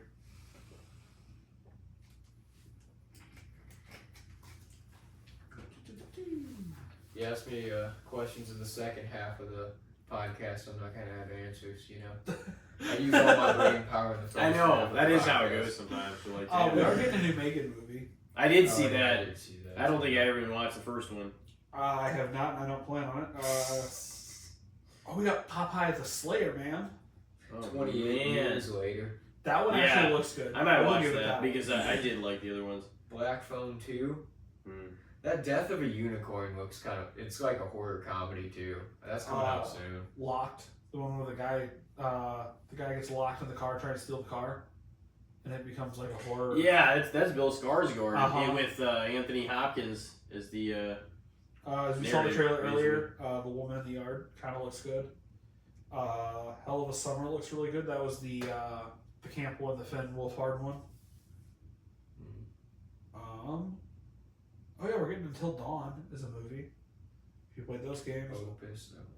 we are Quiet getting Place Part 3. that. We are getting a new Final Destination, Bloodlines. I wonder if Roman's going to be in it. Bambi the Reckoning. That was like Well, he shit. wasn't in. Hey, Five it's Nights good. at Freddy's 2 's coming It's out good. this year too. It is. Oh Hey, shit! don't you say shit about Bambi over there. I heard you. Frankenstein. Are we getting another Frankenstein? It says Gormillo di Toro. Predator Badlands. Listen to this though. It says Oscar Isaac, Mia Goth, Is Guillermo, Oh, yeah. Guillermo Yeah. del Toro's doing it? I forgot Christopher about that. Waltz. Oh shit! That's this year? What the? Oh, that's Really? gonna be fucking badass if that's true. Guillermo del Toro doing a Frankenstein? It says He's like the man of Frankenstein. the monsters. dude. Frankenstein is an upcoming American Gothic science fiction horror film written and directed by, I'm not going to pronounce that again, Guillermo. based on Mary Shelley's 1818 novel, Frankenstein. Yeah, it's supposed to come out. November of this year is what I was saying before. Oh, shit. Well, that could be solid. It could be, but I also thought his Haunted Mansion was going to be really good, and then I think it got shut down. Megan 2.0. Yeah, I don't know if I'm going to be watching that. I didn't watch the first one. Yeah, I haven't seen it either. Predator Badlands. Yeah, I know that looks kind of cool. Yeah. Saw 11. Yeah, there's some like original ones too I saw that coming out that look kind of neat. I don't know if this will actually be. Will possibly be a direct sequel to it. I don't know if that'll actually. It seems like these details are a little rough, so I don't know if the song is actually gonna come out. I know they were talking about it, and it's like I haven't heard anything in a while, so it's like it may fall off the. They're making market it. soon. A Thanksgiving too, aren't they? I think so. I think so. I thought they were gonna do it like earlier than that. I wonder if Eli Roth's gonna have trouble getting the funding since Borderlands was such a damn flop. Probably. Do we really need a second Thanksgiving movie? I mean, I guess we kind of need to figure out what happened if Patrick Dempsey really. Well, went they're up gonna in flames capitalize on it. Yeah, are we really gonna find out if he actually went up in flames and died at the end or not? Because remember they do that whole jump scare where he comes running at the fucking screen, and it cuts to the end credits. Maybe that's just. I mean, it's a horror movie. You know, slashers end like that all the time. Not wrong. Alright, you guys ready for mine? Yeah. I'll just throw out the one that I just randomly thought of earlier. I feel like you guys at least had an era where maybe you listened to him a little bit. What do you guys think of Hollywood Undead? Oh boy, That I haven't thought about them in a long time. I probably didn't think you would have. I'm like, I'm just gonna throw them out of I left know field. they've been back around. I've heard some of the newer stuff. I've heard because- some of their newer songs. They're not terrible. No, but I don't think anything's gonna top that first album though. Probably not. If you're a hardcore fan of them, maybe, but I don't know if that'll ever like reach more people than that one reached. Yeah. That was just a specific time where it was like, this is the sound. Yeah. God, I forgot. And I know I'm like, dude, I don't even think I've ever mentioned them on this podcast, probably. No, they were just like a era. Yeah. Though, for basically all of us, yeah. Yeah. Jeez, what was it, 07? Like 06? 08, 07, 08. Or, yeah, I think it was like 2008 when that came out, wasn't it? I think so. Because I'm like, what grade? Undead. What grade would I have been in? No, there were some good songs off of that one for sure, but that felt so fucking like junior high, you know? Well, they formed in 05. Let's see. But yeah, that was like was 08. Yeah. Swan Songs was tremendous. Yeah, that was the one. The album. That was Undead, Everywhere I Go, City. According to this, it took them 3 years to record that album. Yeah, for some reason, rock bands, it takes them, or rock or alternative or whatever, it takes them fucking so long. And then, like, you got these rap artists, they put 26 songs on an album, and they release one every year. It's like, how the fuck are you doing this? Yeah. This seems like it'd be way harder to release this much music. Yeah. No, that's fair.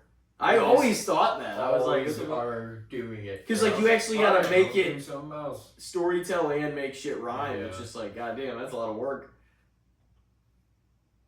But I mean, rock bands too. You got the whole band. You know, you guys are trying to collaborate on a sound, kind of. Yeah. I don't know. Maybe DC's, I'd say they're overrated, underrated, maybe. I don't know. I don't know if I don't think anything's ever reached as much, like, and I'm sure the few albums after that because of the hype of the first one. Hold on. There's, I think, like 8 albums out. Mm-hmm. Let me pull this back up. Because people are still fans of them, but I don't think like anything's reached that level of like mainstream. They've had 1, 2, 3, 4, 5, 6, 7, 8. No. Yeah, no. So I'd probably say fair. I think because yeah, I don't think I'm by any means like gonna listen to much, but I might throw that first album on every once in a while. Yeah, they had an era. They had a few songs in an album or two. Good stuff. They have their kind of sounds too. They were kind of their own thing, so I'll give them that. I don't even know if they wear the masks anymore, do they? I don't think so. That's what I heard. That kind of sucks. It was part of the look. You know what? I'm changing my answer. I think they're overrated as fuck. Get them out of here. Oh, fuck that. They need to wear the masks. Yeah. That was part of the thing. I've also just realized that looking at what you set that can down, that they changed the Dr. Pepper cherry can, that it's not that green. Yeah, I don't like that. Anymore. I like the black one. Yeah. Looking at that, at first I thought you were like, what the fuck is that? A strawberry one after we sat here and chat on it all? No, dude, I would take a big shit on that strawberry Dr. Pepper. That shit. I was like, the fuck are you doing? Like cherry? Dude, I'm like, looks like a normal Dr. Pepper. Where's like the green black? I am not a big fan of coconut, but that coconut Dr. Pepper was way better than that strawberry and cream one.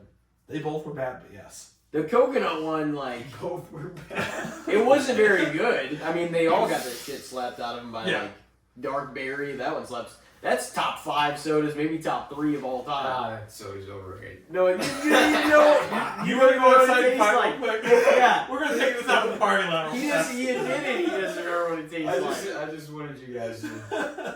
No, dude. Why? Because 2 people fucking remember what it tastes like. Because you guys love that damn. Everybody else has forgotten. Fuck you. Everybody else has forgotten because they fucking lost their taste buds. We're gonna see how well your backyard wrestling skills have held up after all these years. Just got healed. Dude, I got healed. Put it to my the test. PC. Like, hey, I might need to come back for a few more weeks. Yeah, Don't close my account. That's messed up, man. No. I say fair. Probably. Back to the Hollow End thing. Probably fair, maybe. Definitely was not what I was expecting. No. Your question to be like, who the fuck is because I thought of it and I'm like, I definitely have never mentioned that before, I don't think. But I feel like you couldn't really say they're overrated because they had one album that was really big and then like they haven't really had a big one. They still have an audience, but it's their audience. It's not, you know. That's what I mean, they kind of got their cult fans now, They're, which is... Sometimes it's all it takes. Sometimes one album pops off a band and they're just never able to fucking... Yep. You know, or it's their second one or the third one or whatever, and then they're like, they were never as good as that. Yeah, no. It's I mean, it happens to a lot of people at some point. But you're always got to be... I guess it's a little better, though, you being compared to yourself more than anyone else, you know what I mean? Just kind of like, what's your best shit? Because you're going to want to constantly top yourself. But I'm sure it gets to a point where it's, like, really hard. Especially because the more you put out, I feel like the more critical people will be. Yeah. The more fans like, I want more of this album, less of this album. Well, who's it back to? I think it's back to Elijah, right? I think so. For the second good, the bad, and the shits round. Oh boy, I totally forgot what I wrote. Ah, yes. Uh-oh. Discussing movies. I don't actually know if you guys have much of an opinion on this one. It's terrible. I fucking hate it.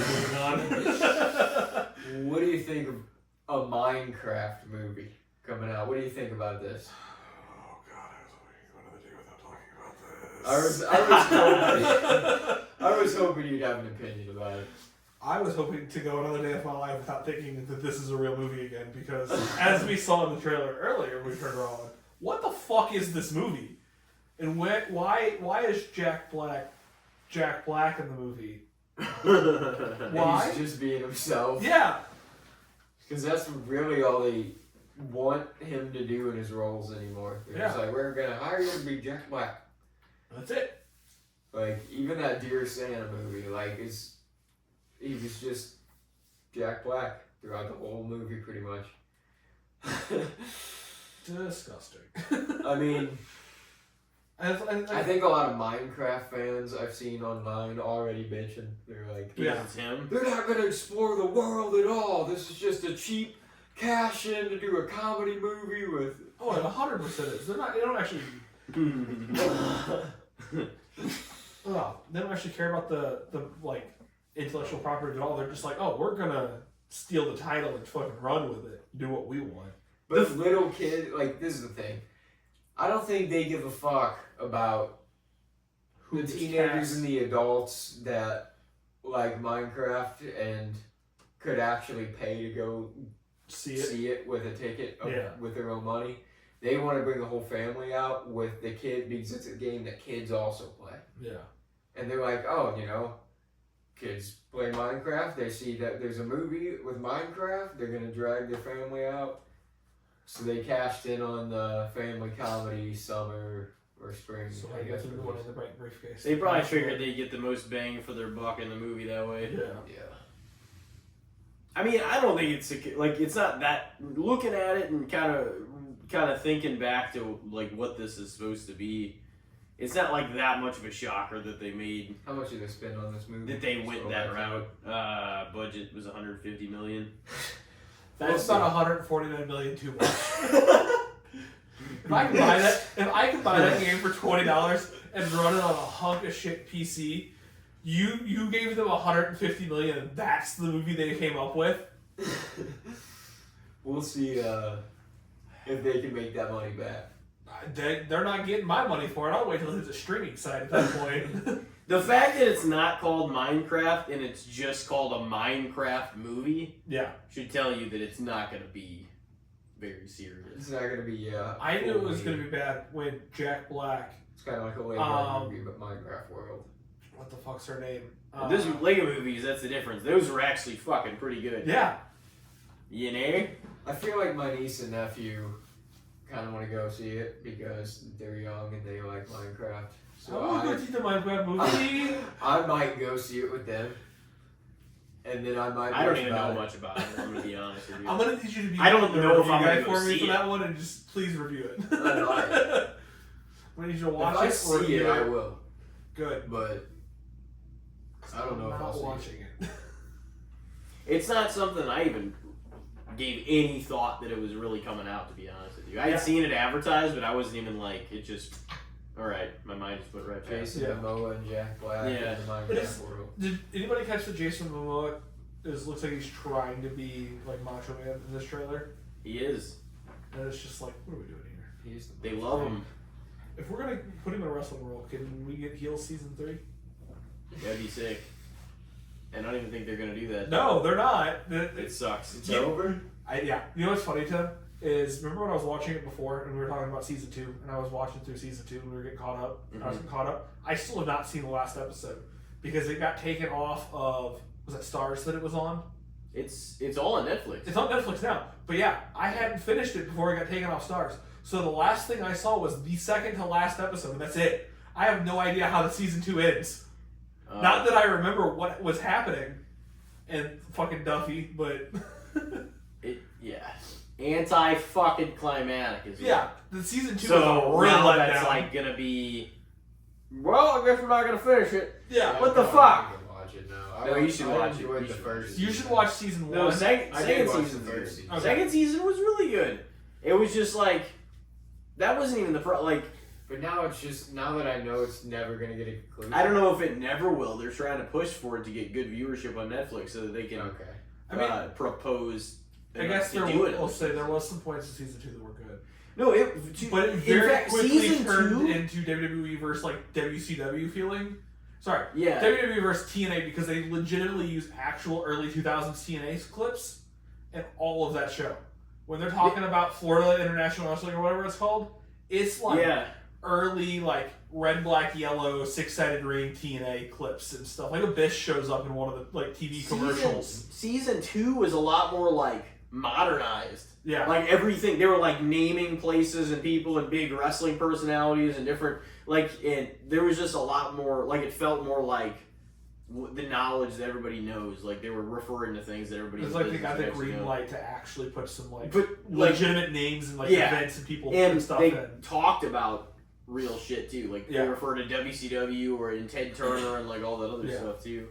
So it was like season 2 felt like it was like spreading and getting, you know, which is why it sucked. Because at first I misinterpreted the announcement that it was going to Netflix as in they were getting picked up. It was getting picked up, and then they were doing a 3rd season. I was like, oh shit! And then I think they were hoping they're still pushing once it that it was going to go to Netflix and it was going to garner enough people to get a 3rd season. But yeah, I love season 2. It was great. It's just I don't think there's anything wrong with season 2. It's just the fact that I guess they didn't off the bat get as much viewership as they were hoping. Yeah. And then they're like, well, we're just going to cancel. That's been happening to shows all over the place. Oh yeah. You know, I mean, it always has, even on actual cable channels. You know, but. Do you have a cycle? Because I don't have a cycle one yet. So. You don't? No, not off the top of my head. What was his? Do we have an answer for it? Shit, yeah, what was yours? We got so far off. You're ready to move on. Yeah, what was mine? Oh, a Minecraft movie. That's why I was trying to forget about it. I was already erasing it from my brain. I'm not taking it too seriously that it's that or not, but I feel like that's the fact I wasn't into Minecraft. I know that the people that were all into it are like not happy about it already. People always throw a fit about this shit though. Anybody that's a fan of something, it doesn't look right. This isn't how I would have done it, so I'm pissed. But honestly though, it really should tell you whenever it's called a Minecraft movie, it's not going to be like all that serious. You know what I mean? I don't know, something about it. Because like Minecraft, if you just called it Minecraft, it sounds like it'd be a little more. It feels like it'd be more about the game, or like actually say like the lore behind the game, not just. It's a Minecraft movie. We're gonna do something Minecraft related here. What? I don't fucking know. I don't really know. Funny men to make you watch the movie. I don't really know all that much about Minecraft in general, to be honest with you.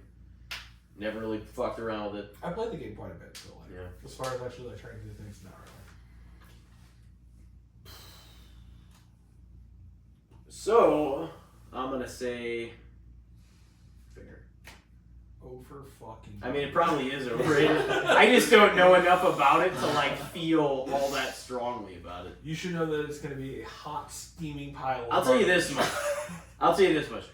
I'm not gonna go see it. So I'm talking 3-day-old raw turkey, raw chicken, left bacon in the 110-degree sun, hot pile of garbage. Yeah. I deal with that. Yeah. You deal with shits? I do. The minute it hits your nostrils, your body wants to fold inside out. Yeah.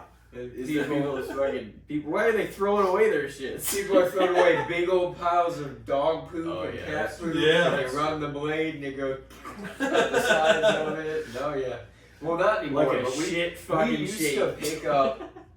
What was it called? The watering bowl. Yeah. We used to pick up that place, and that's basically like a kennel dog shelter area.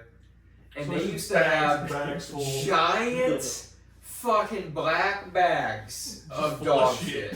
And it would just be a dumpster full. And you'd like flip the dumpster, run the blades, and you just watch it squish it all the way up. And once it got to the top, yeah, everything burst. And it just went boom out the sides. During summer, that smelled the worst.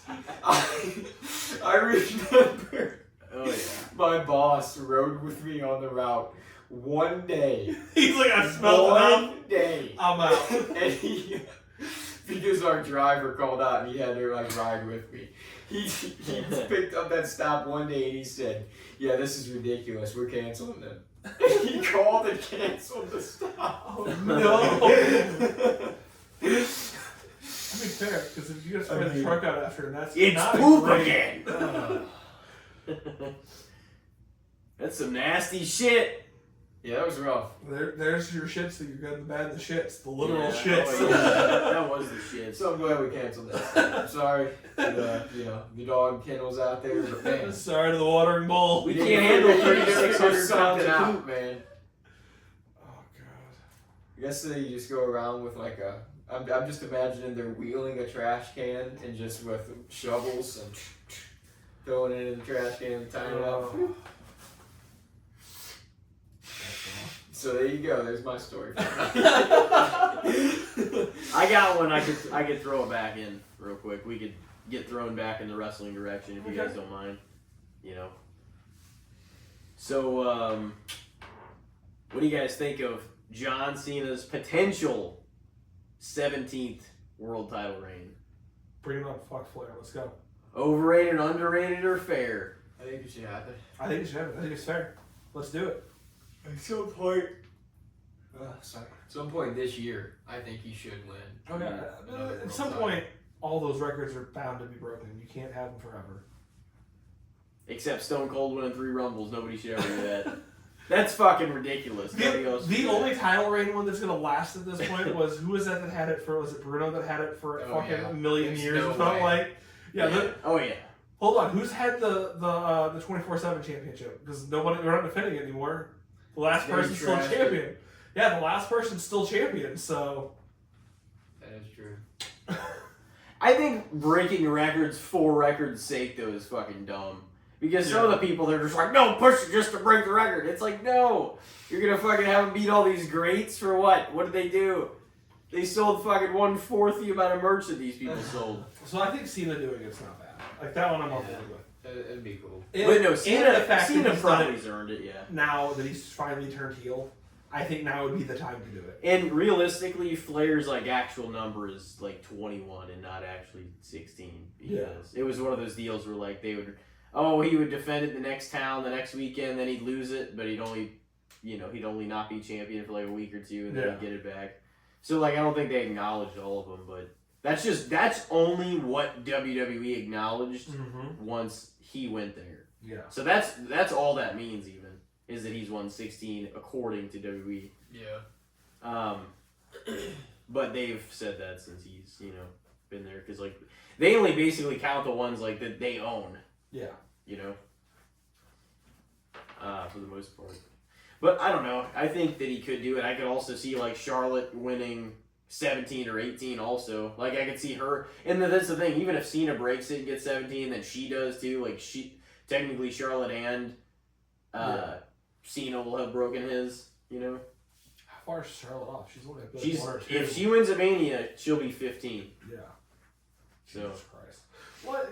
That's still a few more though. She's still got to win. It doesn't help. She only got that high, I feel like, so fast because when her and Sasha were felt like they were flipping the title every 2 weeks. Yeah, it was every like 2. It was stupid. Yeah, that was a few reigns there for sure. Yeah. At that point, that really felt like number padding. At that point, like, how's the easiest way to get both of these people's like their numbers up? That's what they were trying to do for everybody, and it was just like stop. It was being too flip floppy, too number patty. I don't have a second one, so. But yeah, no, I think it would be. I think if executed properly, I think it'd be sick. Dude, I saw Flair like taking bumps with Jay Lethal in the ring the other day that he was posted. He's like taking bumps with Jay Lethal. I saw him like joking around on Twitter. Apparently, he like called out Cena. He's like, "We're gonna do this. Let's do it officially." How about we I'll come back out of retirement. That man's gonna drop dead in a ring. Dude, he was passed out during Ric Flair's last match. Yeah, during his own match. He didn't fucking wrestle, half the match? It was like the whole event was being put together for him to have the last match. And then he fucking blacked out halfway, third of the way, quarter of the way, really and eighth of the way into the match. And he returned. Wow. He literally wrestled a match like in, I don't know if it was Puerto Rico or somewhere else within like a month after that. They did it as a whole cash grab. And then there was, well, I'm not actually retired. It's like, well, okay. You can't trust him. I will never retire. Somebody needs to. Just put him down for good. Him and Hogan one last time. Why? To see who drops dead in the middle of the ring first? It could be. Just be some... I mean, you know what? You guys actually go out there. One of you is going to put the other one down. This is it. The real American or the nature boy. It's just going to be the no-sell of no-sells the whole fucking time because neither one of them is going to want to put the other over. Still. Yeah. Too much pride at this point. It's just like, do you? Is it pride or is it my ego's so big I have to stroke my ego more than you? There's no pride about it. I mean, I feel like even if they tried to sell at their age the way they are now, it wouldn't look good at all. That's why if they're doing it for pride, they should have stopped a long time ago when they could still move real well. Let's see what we got here. So you guys said what, fair? I said fair. Because I would say at this point too, which is why fair probably makes the most sense, is that it's a pretty realistic looking shot that he's gonna win. Yeah. A 17th one. Now more so since he turned heel and he's in the main event of Mania, he feels like he's a serious contender again. He's got a large runaway where he can still win the title even if he did in Mania too. Mm-hmm. So we'll see. Oh, what pay-per-views do we have after that? We got SummerSlam. I guess Survivor Series is probably after There's that. some, I mean, in April, May, a lot June. of his dates though are coming after Mania. It seems like he has some obviously before Mania, but well, it doesn't help that this year's Road to Mania is just overseas. Yeah, that probably doesn't help his case. But I mean, he's overseas filming a movie. That might be why he's going to be in Belgium next week. Yeah. I didn't think about that. That's a good point. Cause Chamber ended and he's just like, all right, I gotta catch a flight. And I'll see you later. Final boss in it. If they don't come out as bald motherfuckers, I'm gonna be very upset. I don't think I want to see. I haven't seen his haircut though right now either. He's got to do something else. It doesn't look bad until he turns around and you see the giant thinning spot in the back. It's like, bro, you got all that money and you can't even get any work to it done? Nothing? Oh yeah, you definitely fucking can. He doesn't want to, bro. Yeah. So bro, you gotta do something. Get it spray colored in maybe so it's not as noticeable when the camera hits that thing out in the middle of the match. Yeah. You gotta do something though. Because the fucking camera hits it, we're like a year away from it shining back at us. There's gonna be a goddamn reflection every time he turns around. Just wear a wig. Wear a Johnny Bravo wig. It's just a little toupee in the back.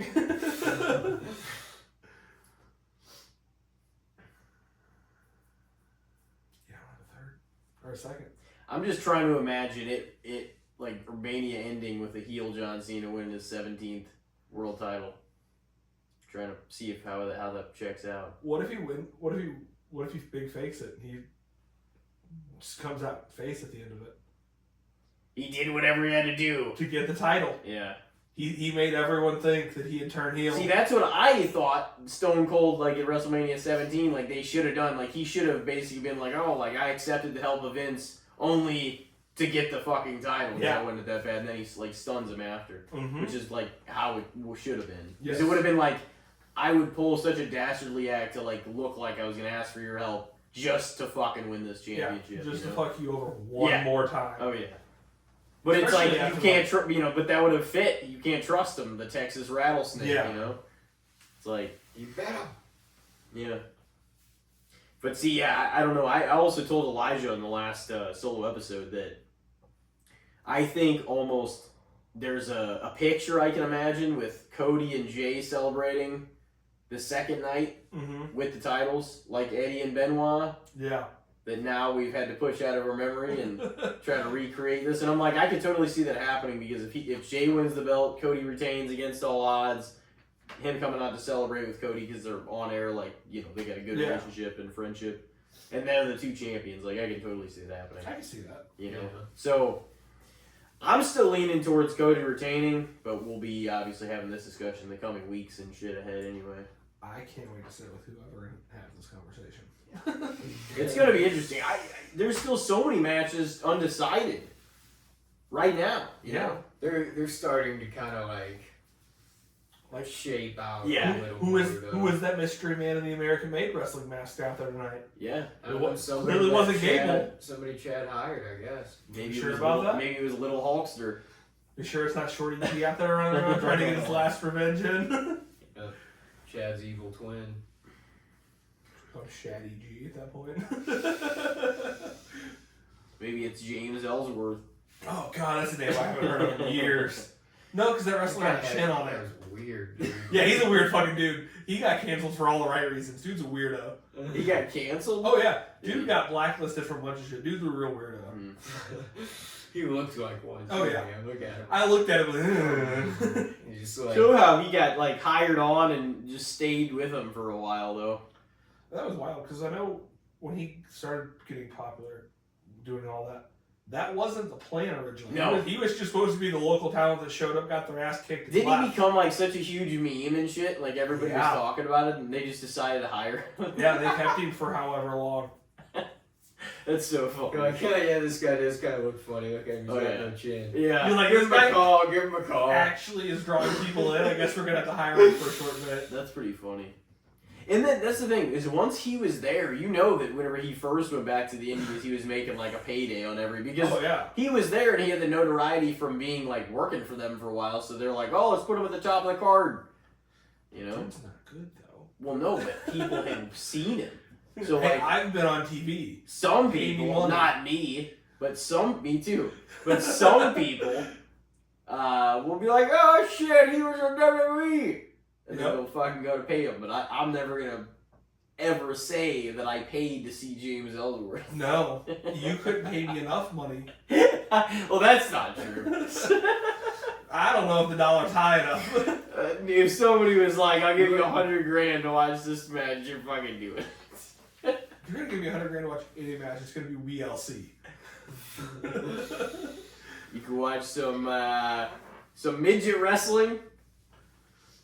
Would you pay to... you ever watch that? A little bit. Go to James Ellsworth's booth at a wrestling con? No. I'd walk up close enough to see him. James Ellsworth? Yeah.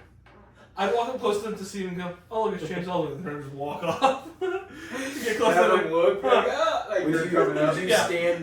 would you stand in Dink the Clown's line? Probably before James Ellsworth. Yeah. Shit, I'll be first in line in the Gilbert autograph line for him. Would you Fucking stand in one. Little Beaver's line? Who the fuck? Yeah, who the fuck's Little Beaver? He was a midget wrestler in the 1980s with like Ted Bundy.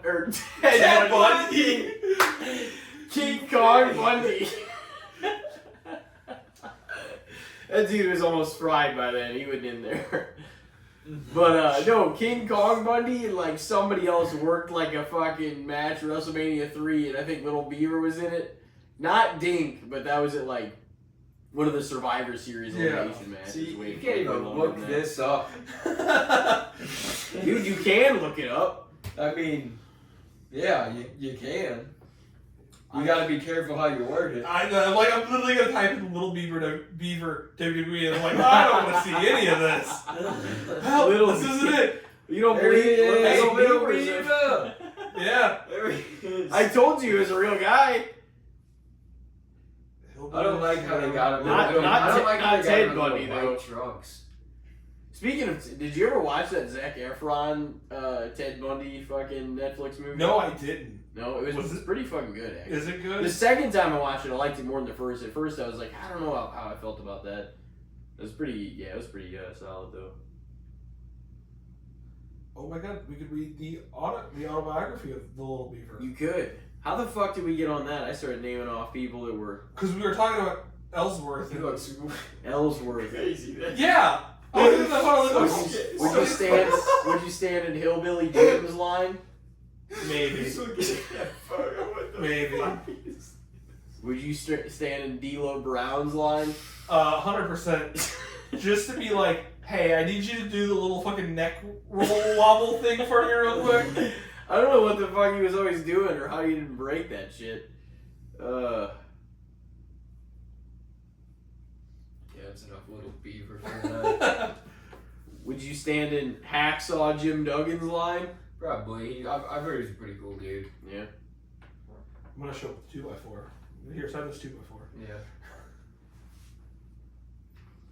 He'd be a cool one to get a photo op with too, because like he's kind of like a lot of people recognize him. You know what I mean? He's kind of a recognizable figure. He was in St. Louis, like, and Road Warrior Animal were there too for one of the baseball games I went to several years back. I don't know if it was just. I mean, those guys are both pretty local. I'm pretty sure too. Yeah. I know Animal was for the last. Well, fuck. The remaining time he was here. His son played on the Rams and. Ooh, shit. What was his, James Laurinaitis. Yeah. I always get Dad and him mixed up. I always keep constantly say John talking on the football. Joe. And I'm like, it's not. And it sure as hell ain't John. Yeah. That guy, Joe. He was the worst. Yeah. Out of his fam. The other two had a lot of talent, you know? I mean, one of them was arguably part of the best tag team in the history of fucking pro wrestling. That's fair. I'll give you that one. Yeah. That's what a lot of people would say from my dad's era. Yeah. And like before that and a little after that. Me and a friend were watching some old like Raws and SmackDown one night, and we picked random fucking day, just like this day, this year type deal. We ended up on the Go Home show. I think it was maybe the SmackDown before the Go Home show. No, the one before the Go Home show for SummerSlam 05, which is the Dom Ray custody ladder match deal. No. And we're like, hold on, we gotta go back a few weeks. And so we went back a few weeks prior just to catch the beginning of that feud coming out of that last pay-per-view. And it's like, who the fuck did Animal tag with back then? I forgot Legion of Doom was back. It's like Heinz something or another. God.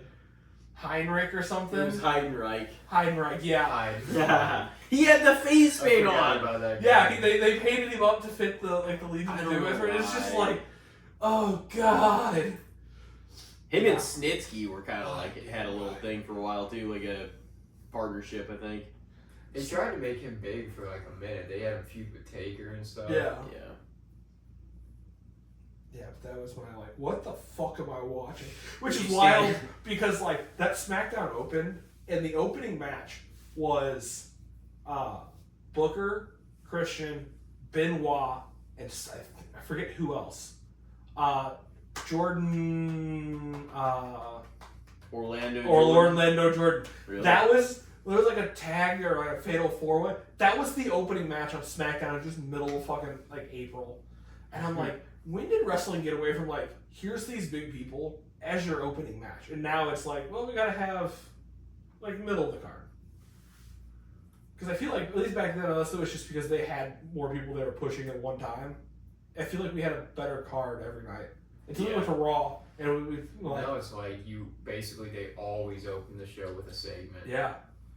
It was always had a segment, and then we happened to come in at the time of, what was it, the Raw Diva Search or whatever, when Miz was hosting that. Oh yeah. And That's the Layla one. Yeah. And it was like, this is abysmal. Like, I don't even want to watch Raw anymore. And we watched it up through SummerSlam, and that was the Shawn Hogan match. And I was like, I'm fucking done. We haven't gone back to watch. That's the last thing we followed with at that point in this time. Because we were going to keep up and just keep rolling through at least the rest of the year. And SummerSlam burnt us so bad. That match went on for so long. Like, is it still going? I'm like, you're going to tell me JBL Batista got 8 minutes and this goes for a half hour? Dude, Hogan beat the shit out of him. You see him smack him around the ring like that? Swinging him over the ropes. Yeah. It was just so bad. I was like, I can't believe this is a half hour and we were going to sit through all 30 minutes of this. I texted Stevens the other day, and I guess I'll just ask you too. But I just saw the comparison again, and it just reminded me of the matches that they had, and I was like, well, now that they're both in the last like 98, 99 for sure % of their career, who do you guys like more or hold up higher in terms of in-ring career altogether? Goldberg or Brock Lesnar? I think I know your answers. I feel like it's got to be Goldberg. Yeah. Because, like, Brock was cool at first when he first came around. And then there was the era where I'm like, I really can't stand Brock. Like, can we just get him off of my TV? How long have you been feeling like that? When every pay-per-view was... Him squashing the fuck out of somebody? Yeah. And then it became the him and Roman show for how many fucking years it felt like? Yeah, that was it. We're done. So yeah, at that point I was over it. I will say, I still think when fucking he threw the mic to Roman, and Roman kind of just rolled his hand open, and it landed perfectly in his hand. Still a top tier moment, but I think that's the best thing they've ever done, and it's not even a fucking match. Wasn't it not even supposed to happen? Yeah, he just like chucked the mic at him, and it. he's just like boop, and caught it. It was just like smooth as hell. Because I think that's when he had like fucking picked. Brock had picked the corner of the ring up with that tractor. Oh yeah, SummerSlam. And he was standing in the fucking bucket of the tractor or whatever. Yeah. That was at least original. Like, that was so annoying because like every time they had nowhere to turn, they're like, let's do Brock Roman again. Yeah. You don't want to sell Brock Roman. I'm like, no get it off my fucking TV. I didn't want to see it. You know what, Ryan? I like. We should do Brock Roman. I'm gonna put you in the ground. But yeah, no. Steven said I need to like go back and see how he explained, but I think he said Lesnar overall. I think he probably would. Yeah, I figured he probably would. Goldberg was like, I mean, Lesnar's a draw too. That's the thing. But Goldberg was, I mean, he had massive success like in the late '90s and everything. Yeah. I mean, he drew a lot of money at that time. I think his later run kind of got drawn out. I don't think him because. Who did he have that squash with where he won in like fucking 5 seconds? They had built up to be this big like match. in recent history, yes. You It was a pay-per-view. Well, his first match back, he beat Brock in like 27 seconds or 30. That might be what 38 seconds, whatever it was. Because it was like, oh, it's going to be this great big battle, and fucking he just rolled over it like it was nothing. Yeah, it was like, because they really built that one back up. Uh-huh. It was like, wasn't it like Goldberg's coming back to go to war. Wasn't it like spear, jackhammer? Something like that. Over. Spear, jackhammer, and it was it. Yeah. I don't even know if there was two. Yeah, there was two of one of them. It might have been 2 spears. But I think there's 2 spears. I think it was 2 spears right as it started. And then he immediately went for the jackhammer. It was over. Yeah, wasn't Brock like, I don't know, he was talking or looking, saying something, like he was like distracted on the side. I think Paul was saying something to Paul, or Paul was saying something to him. Yeah, he turned and just got speared, and then got speared again, jackhammer, and it's like, okay, that's the match. Y'all waited all night for this? Main event's over, go home. It made it seem like, oh shit, like Goldberg is Brock's kryptonite, you know? Kind of like Brock is everybody else's, like... What was it? Him and Cody, was it last Mania? Is that what that was? Was it Mania before? Who's that? Brock, Cody. Was that Brock SummerSlam. Cody? SummerSlam? Yeah. It was SummerSlam 23 though, wasn't it? Yeah, I think so. It wasn't a bad match. I'll give it to him. No. Yeah, they had a you can definitely tell that for a while. Yeah, well, he beat him clean. Mm-hmm. You can kind of get the sense that like Brock respected him more after the SummerSlam match. It was almost like people were referencing that as Cena failing, and then the next opponent after that, like back in 2012, Brock came back and just beat the hell out of him, which is what happened. Cody suffered the huge loss to Roman, and then Brock just came out and beat the hell out of him. Like the next night, or like one of the next, that was kind of like his next thing. Yeah. Just gonna keep steamrolling along. So, what? I said he was just gonna keep steamrolling along at that point. Oh yeah. No, they were trying to build it. It was kind of cool though, because I mean they did give Cody a clean win over him. Yeah. Well, Cody got the gloves after. The gloves got left in the ring after the match. Something like that. I remember one of the two, because Brock ended up without the gloves at the end. After the bell. Wasn't Brock he took them off, didn't he? Because he did the whole... Yeah, I think he shook his hand and took them off. And none of that... Oh, that was like improv, too. Yeah. He just kind of... Even him shaking and kind of celebrating with him and doing the whole thing. I think everyone took it as that was Brock's see you later. And then I think he came back, a couple months later? I don't think he's had a match since he wrestled Cody the final time. No, that may, Because I know people were like, is that it? That really felt like a goodbye, see you later. Well, I also didn't know... I mean, we also didn't know what the hell... All the Vince stuff was? Yeah. We also still don't know, because I'm like, they still have him listed on all their shit after bringing him back, and then they're still talking about him, so I'm like, I guess we don't know until we know. But it sounds like Goldberg's going to have another match. Yeah. Who's it going to be? Gunther. I can see that. That's the whole thing that they started whenever he was like in the crowd and Triple H acknowledged him. And he's like basically like, oh, he's going to get... Is his last match going to be in Saudi, though? Probably. Yeah. I can see them doing that. Would it be them two in like a non-title or something? Goldberg fucking squashes him? Nah, I think last match. Goldberg's got to beat him. What if Gunther squashes him? It's like a 20-second match. And that's it.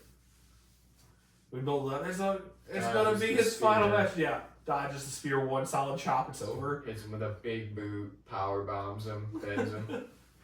One more badass spear. Yeah. One more devastating jackhammer. Can fucking ISO Speed take another spear? I need him to take a... I need him to take a Goldberg spear after seeing the bronze spear. He ripped that guy in half. Dude, that was hilarious. Watching the slow-mo of, like, his body just, like, over to the side before his head fucking had a chance to react. And then fucking getting thrown out across when fucking Otis picked him up and fucking just launched him over the announce table. He took the bump, man. He did. I noticed he hasn't been back since. Yeah, he's like, okay, I'll be out till Mania. He'll probably be there at Mania for something. Yeah. Who's that? ISO Speed. He'll probably show up in some capacity. Did you ever give us one? Did you have another one you said? No, I don't have another one. I'm trying to think, but we keep talking and I keep not thinking. Oh, you're good. I mean, you could take it in any direction. If you want to do another wrestling one or not, but yeah. Oh, man. I don't know. It's kind of curious, though, like, if we'll ever see Lesnar wrestle another match or not. It looks like we're probably going to get one more Goldberg one. Yeah. I'd be okay with one more Goldberg match. Because he wanted his retirement match. Yeah. And Vince, like, basically was like, nah. And then, I guess Triple H basically told him he could have it, so. We'll see. I mean, maybe he wants Saudi paying the bill instead of them, so it might happen over there. Maybe. It's like Goldberg, he wants a few $1 million. It's like, all right, this will be this show. Yeah. It'll be a crown you guys can pay him. Yeah, it'll be a crown jewel match. Fuck, they probably want Goldberg. They're like, we don't give a fuck if he's 60. Yeah. That was his last match, was a crown jewel, wasn't it, against Bobby? Oh, I think it was. No, I thought that it wasn't the Roman one? For the title? He faced him at like Royal Rumble one year or something. Yeah, I don't know. I thought Bobby might have been his last rivalry, but it might have been Roman. When was the last, what year was the last year that he even wrestled now? So I'm looking up. Would that have been the very beginning of 23? Was Roman at Chamber of 22? That was the last match? Yep. Goldberg's last match in WWE was against Roman Reigns. Damn. Chamber of 22. Roman won the match after 6 minutes. Goldberg's last victory in WWE was Crown Jewel 21 when he defeated Bobby.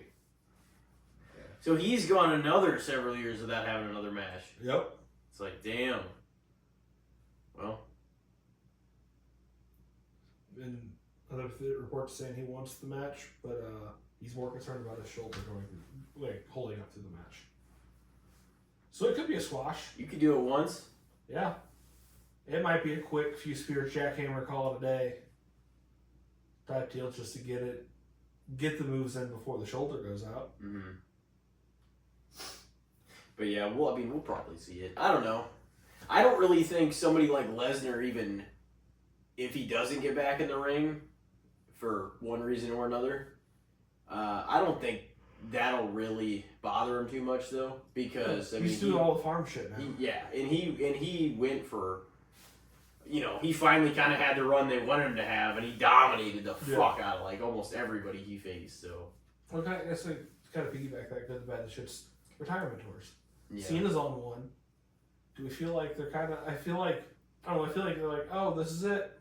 This is gonna be the end, and then it's like, are you actually gonna retire at the end? Why are we waiting a year? Wrestlers seem like they never retire fully. No, I feel like instead of like, they've never really done this in wrestling though. Like they've done it in other sports. yeah. Like Derek Jeter did it, and Kobe Bryant did it, and stuff where they'll. I guess we make it more of a general thing. What do you think about retirement tours in sports? Then we'll make it a little more broad. Because like the big one that sticks out to me was like the Albert Yachty, and then it was supposed to be Wainwright, or it was supposed to be Wainwright and Yachty, and then all of a sudden here comes Albert, and he joined the retirement tour, and then Adam fell out of that and played another year after. Yeah. So I feel like he should have just wrapped it there. He should have. I love Waino so much, but yeah, no. He should have called it then. Well, so I guess basically the difference in explaining the retirement tour thing is like knowing that, I'm going to lay it out ahead of time, and this is my last year, so every place I go, this will probably end up being the last thing, last place. So like, it's as opposed, basically, you're saying to like, at the end of the season, a couple weeks later, being like, all right, think that was it. Yeah. I'm done. I think it's honestly, I don't know if everyone should do it, and nor do I think everybody that gets into that stuff will want that attention on them. Exactly. Some of them just want a quiet retirement. Yeah. But I do like the ones that know that they mean a lot to the sport or game that they are in and brought a lot to. I know, like they want to give back. Near the end of the like Yachty Albert one, I feel like every time we'd go to a new town, they're like, the team gave them this, the team gave them this, and it's like. Okay. Like, do you really think they're going to keep every baseball bat, every jersey? Oh, you gave them dirt from the field. Do you really think they're going to keep it? You know what I'm saying? Like, it kind of just felt like, let's give them a gift. Let's make a big deal out of it. And it not, like, really? Why? Yeah. I kind of I like having a heads up, though, if some year is going to be, like, an all-time greats last. You know what I mean? Yeah. I mean, I like it, it, but after a while it becomes like a pageantry show, and then that's kind of where I lose it. I think, to me, it's at least fair, because I think there's a lot of people that had them done right, that when the end came, it was solidified, and that was kind of put off in the sunset kind of thing. Yeah. I think it's kind of neat, honestly, because most of the time when they do retirement tour kind of things anyways, it's like the beginning of the year or the beginning of the season or whatever it may be. You feel it. It's like, this is the last year. Yeah. And then once that year starts gets going, you sort of forget about it. They just blend in. They start doing the year. Yeah. And then once it hits near the end of the year, you start getting that feeling again. You're like, oh shit, it'll get emotional again. This is it. So it is kind of neat, and like you said, not near everybody should do one. Yeah. But like the all-time greats, it is. You want to see the all-time greats, Yeah. Yeah. You want to see them like make the most of it and be like, oh shit, like whatever. Like. I'd say they're a little underrated, maybe if anything. Okay. Yeah. I guess depending on who it is and how it's done. Yeah, they definitely shouldn't be overdone. Yeah. But. Nor does everybody deserve one. No. That too. That's a big part. Yeah, it should be like in every now and then. So in that aspect, the people that fair. The people that have brought something to that sport or that game or that, you know what I mean, like, really deserve something. You know what I mean? Significant player. Yeah, they contributed a lot on and off or whatever just in general. Yeah. It's like, I'm glad. I'm glad those guys, like the Cardinals, got it and stuff. And it is cool that Cena's going to get it because a lot of people don't get something like that. Yeah.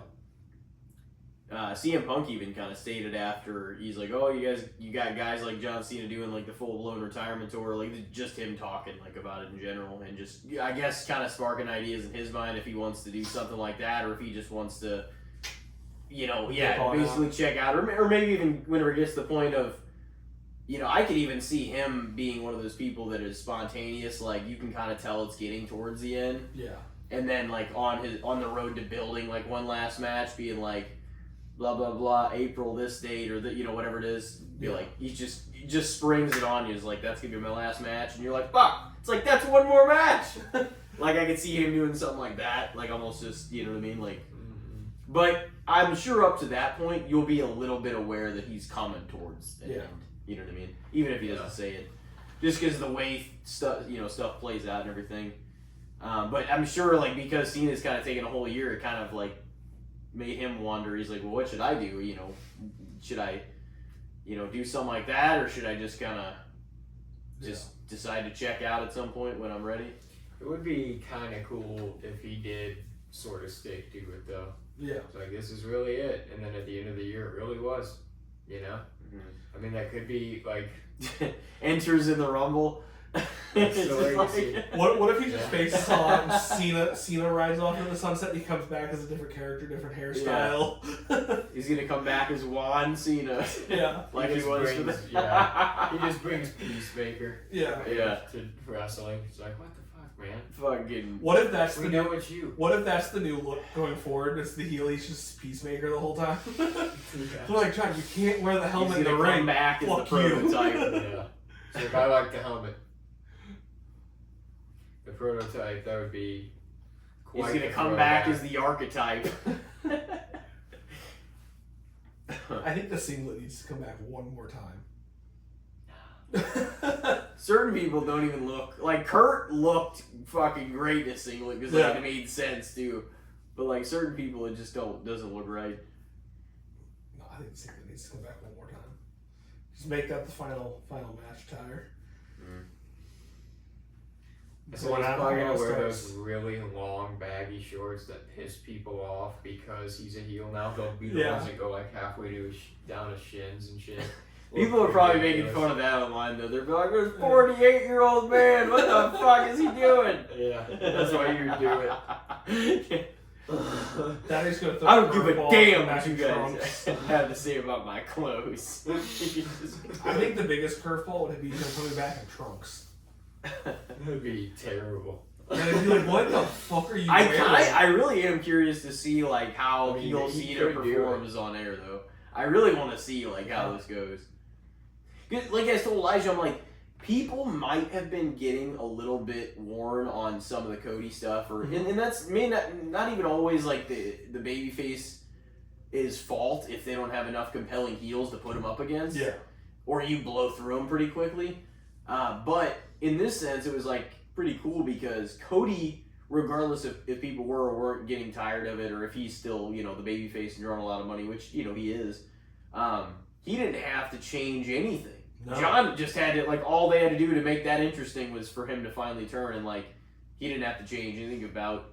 I do think at some point this year, like we've talked about, he probably will lose it. Yeah. I think he could retain it through Mania. I don't think it's a certainty, but I think he could. But I do think even if he does, he's losing it in the coming months. Yeah. I don't even know if it'll take all the way to SummerSlam. Yeah. Thinking about it, we were all trying to figure out how to fit Roman and Seth and all them into the Cody Rock thing. That triple threat looking match will take care of that. They'll keep them out of the picture. We don't have to worry about that. That'll help clear up some of the who's hanging around to get in the way thing. Because the Bloodline's obviously not going to do anything. They're not part of this. Because I really doubt Solo or... No, they've split off, and they needed to. Oh, yeah. it needs a breather big time, or just to be Roman needs to go his own kind of way. Yeah. So I'm hoping we actually just get Cody Cena, not Cody Cena with XYZ coming to help so. Yeah. And actually a good match. I do think Rock will play some part. He probably will. You know. But he's got to be down there. Yeah. Or maybe he won't be down there. He'll just, who knows? He'll just come out and he'll just stare for 5 minutes and then he'll start walking. He never shows up. The music just hits and it just plays. It's just the fucking lightning on the screen. I'm really like, is he gonna come out? No? We're just gonna keep rolling this? Oh, there he is! The song restarts. It's like 4 minutes. It's honestly pretty funny. Circling back, it's just Miz dressed as Rock running back out there again, reliving the character. Bro, that was hilarious when he did that. With the bald cap on. Yeah. I think the best thing was the immediate, not recognition of it being fucking Miz. You could tell the crowd was really into it for a second. It was like, wait a minute, something's off about this. He does not look like the Rock. Oh. What the hell? Is he gonna do it? 17th reign, man. I think so. He needs to. It's happening. Who's winning this triple threat if it happens? I guess we can't blow through all this right now. But we'll also probably change our opinions. I have no... I can't even answer that question yet. Let's see how the next few weeks go. I feel like between all three of them. It's going to have to be Seth and Roman. To win? To win. Because they're finally going to have to put the feud to rest. Are they going to put it to rest at a triple threat, though? No. So it'll probably be SummerSlam. It'll be put to rest. So I think either way, this is going to end maybe somewhat controversial. Yeah. I mean, I think there's going to be a clear winner, but it's no DQ. But there will be some things that happen. Somebody could set somebody up for the victory after something they did, and or occasionally there's a clever way of, Is Punk going to be special guest referee again in it? And that's his favorite. So he gets to be a referee. And that way, there's no clear winner because they can end in a draw. I think Punk wants Seth though. I don't think he wants. But that he also wants Roman. Roman just attacked him. That'd be his way to be like, you screwed me over. You screwed me over. Nobody's winning this. And that could be his favorite of Paul. Is to get put in as the ref.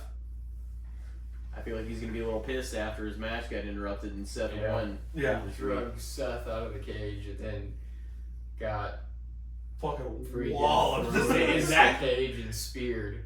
Is that going to be shown next week? That's the thing. So it's going to be Cody, Cena, and those guys are they going to all... we don't know about Roman. I don't know. When they were showing who all was there, I don't think Roman, Seth, and Punk were listed. No. For next week? Yeah. Not yet. Oh, man. Nothing about that. Oh, God. Bless you. I can't even push the mic far enough away to get away from it. Sorry. You're good. Picks up sound. It really does. It does a great job at it. Oh, yeah. Everything. As we move the mic stands, you hear. Yeah. Well, boy, is there anything else you want to I think that's about all. chip in here? Is that all the gas you got? Hold on, I gotta get my lines in. Fuck Ghost Ship, fuck Candyman 3. Only watch the first 4.5 minutes of Ghost Ship. You've seen a great movie, turn it off. Don't watch the rest of the floating hot garbage. And as far as Candyman 3 goes, rest in peace Tony Todd, who got left out of the Oscar in memoriam. Yeah, I saw that. Hey, horror fans, remember. Yep. They'll remember. That's all I got. Well, long time. It kind of crazy to think about it, because all of the rest of the body of pods has been in between your first solo and this solo. Yeah. And now it's like we're back here just chilling, just us. I love that it's every other time except for when me and Jason were here, that it literally has just been wrestling. Yeah, pretty much. Because even when me and Colton were on, I think we talked mostly wrestling. No, we talked a lot of horror on Yeah, that. that was Did we get a lot of horror? I feel like it was kind of split maybe down the middle. We had a little bit of wrestling. The only part that I included wrestling was where I was like, if you had to take somebody as a wrestling villain, Ooh, in a horror movie, who would you take? And we had that discussion. But I don't think other than that, so I mean, we maybe talked 20 minutes of wrestling, but we had like a 2.5 hour episode. But that one, and then you and Jason were pretty much dominantly horror for sure. But then you were on like 4 other wrestling ones strictly. And not only like were those wrestling ones, they weren't even open-ended wrestling. They were for a specific event, you know. But those are fun because everybody kind of contributes their narrative of what they think's gonna happen. Yeah, they were fun. But well, man, it's been a great time. Mania build up, SummerSlam build up. We should know a lot more in the coming weeks. So hopefully, we're running out of time. We'll see. The final boss will keep tricking us, though. Yeah. You know, he's gonna put some shit out there. Some shit out. It's coming. It's coming quick. They're like, he still wants to think of himself as the star. Well, that was Cornette. No, Cornette likes him, but like they're just trying to make sense of it and shit. And they're like, he's just coming out here confusing everybody. Which he kind of is, but he kind of really is. But he's playing the long game, he said. So we'll see what that means. Yeah, Mania to Mania. Yeah. That's the long game. He shows up a couple weeks before, a couple weeks after. The night after this year, he'll be like, now everybody knows The Rock's got to go away for a while. Yeah, I can go make it on the movie or two. And then literally it'll be like next Mania season. Rumble? Rock's showing up again, guys. Just wait. Don't act like you've never seen this before. That's what fucking Taker did for like 15 fucking years. I don't even want to hear it. Should we just take the bet now, and if Rock shows up at Rumble next year, to start the build to Mania again? Yeah. And then we'll be tricked into thinking maybe Roman Rock again, and then the Rock like 1 month before Mania will be like, I can't do it. My schedule. I can't wrestle. I hope not. 5 years from now, we finally get Rock Roman. Yeah, it'll be the battle. It'll be getting old. Be a battle of the part timers at that point, because you know Roman's gonna be going fucking doing movies between now and then. Yeah. What if that's Rock's final match? Is him and Roman, and that's why they're putting it off this long? Probably it could be. It could be. Who else would it be against? You know. Well, I thought they were gonna do the Rock Cody after like teasing that like last year. Yeah, and then because for his last match, it seems like Roman's the most fitting. Whenever he pointed at like the soul, but because that's like what I thought he was gonna go to. I want because what you have. Yeah, he's like there. He's like, I want that. What do you mean? I want you. He's like, my title is, you know. But then it's like he said he wanted the title last year after Mania, though. Yeah. That's why everybody thought that he was talking about the title. That's what he gave him to watch and was like, don't disappoint me again, or don't break my heart again. Mm-hmm. And he's like, I went and got you the watch. Don't break my heart again. And that's why I fucking... What like a watch for what? What is it? It was Dusty's. Dusty pawned it off to send Cody through something, I feel like it was. It was because it was a big deal in the documentary. So Rock chased it down, supposedly. I bet they did. Okay. To get the watch back so Rock could give it to Cody. And it's kind of like a thank you. Don't disappoint me.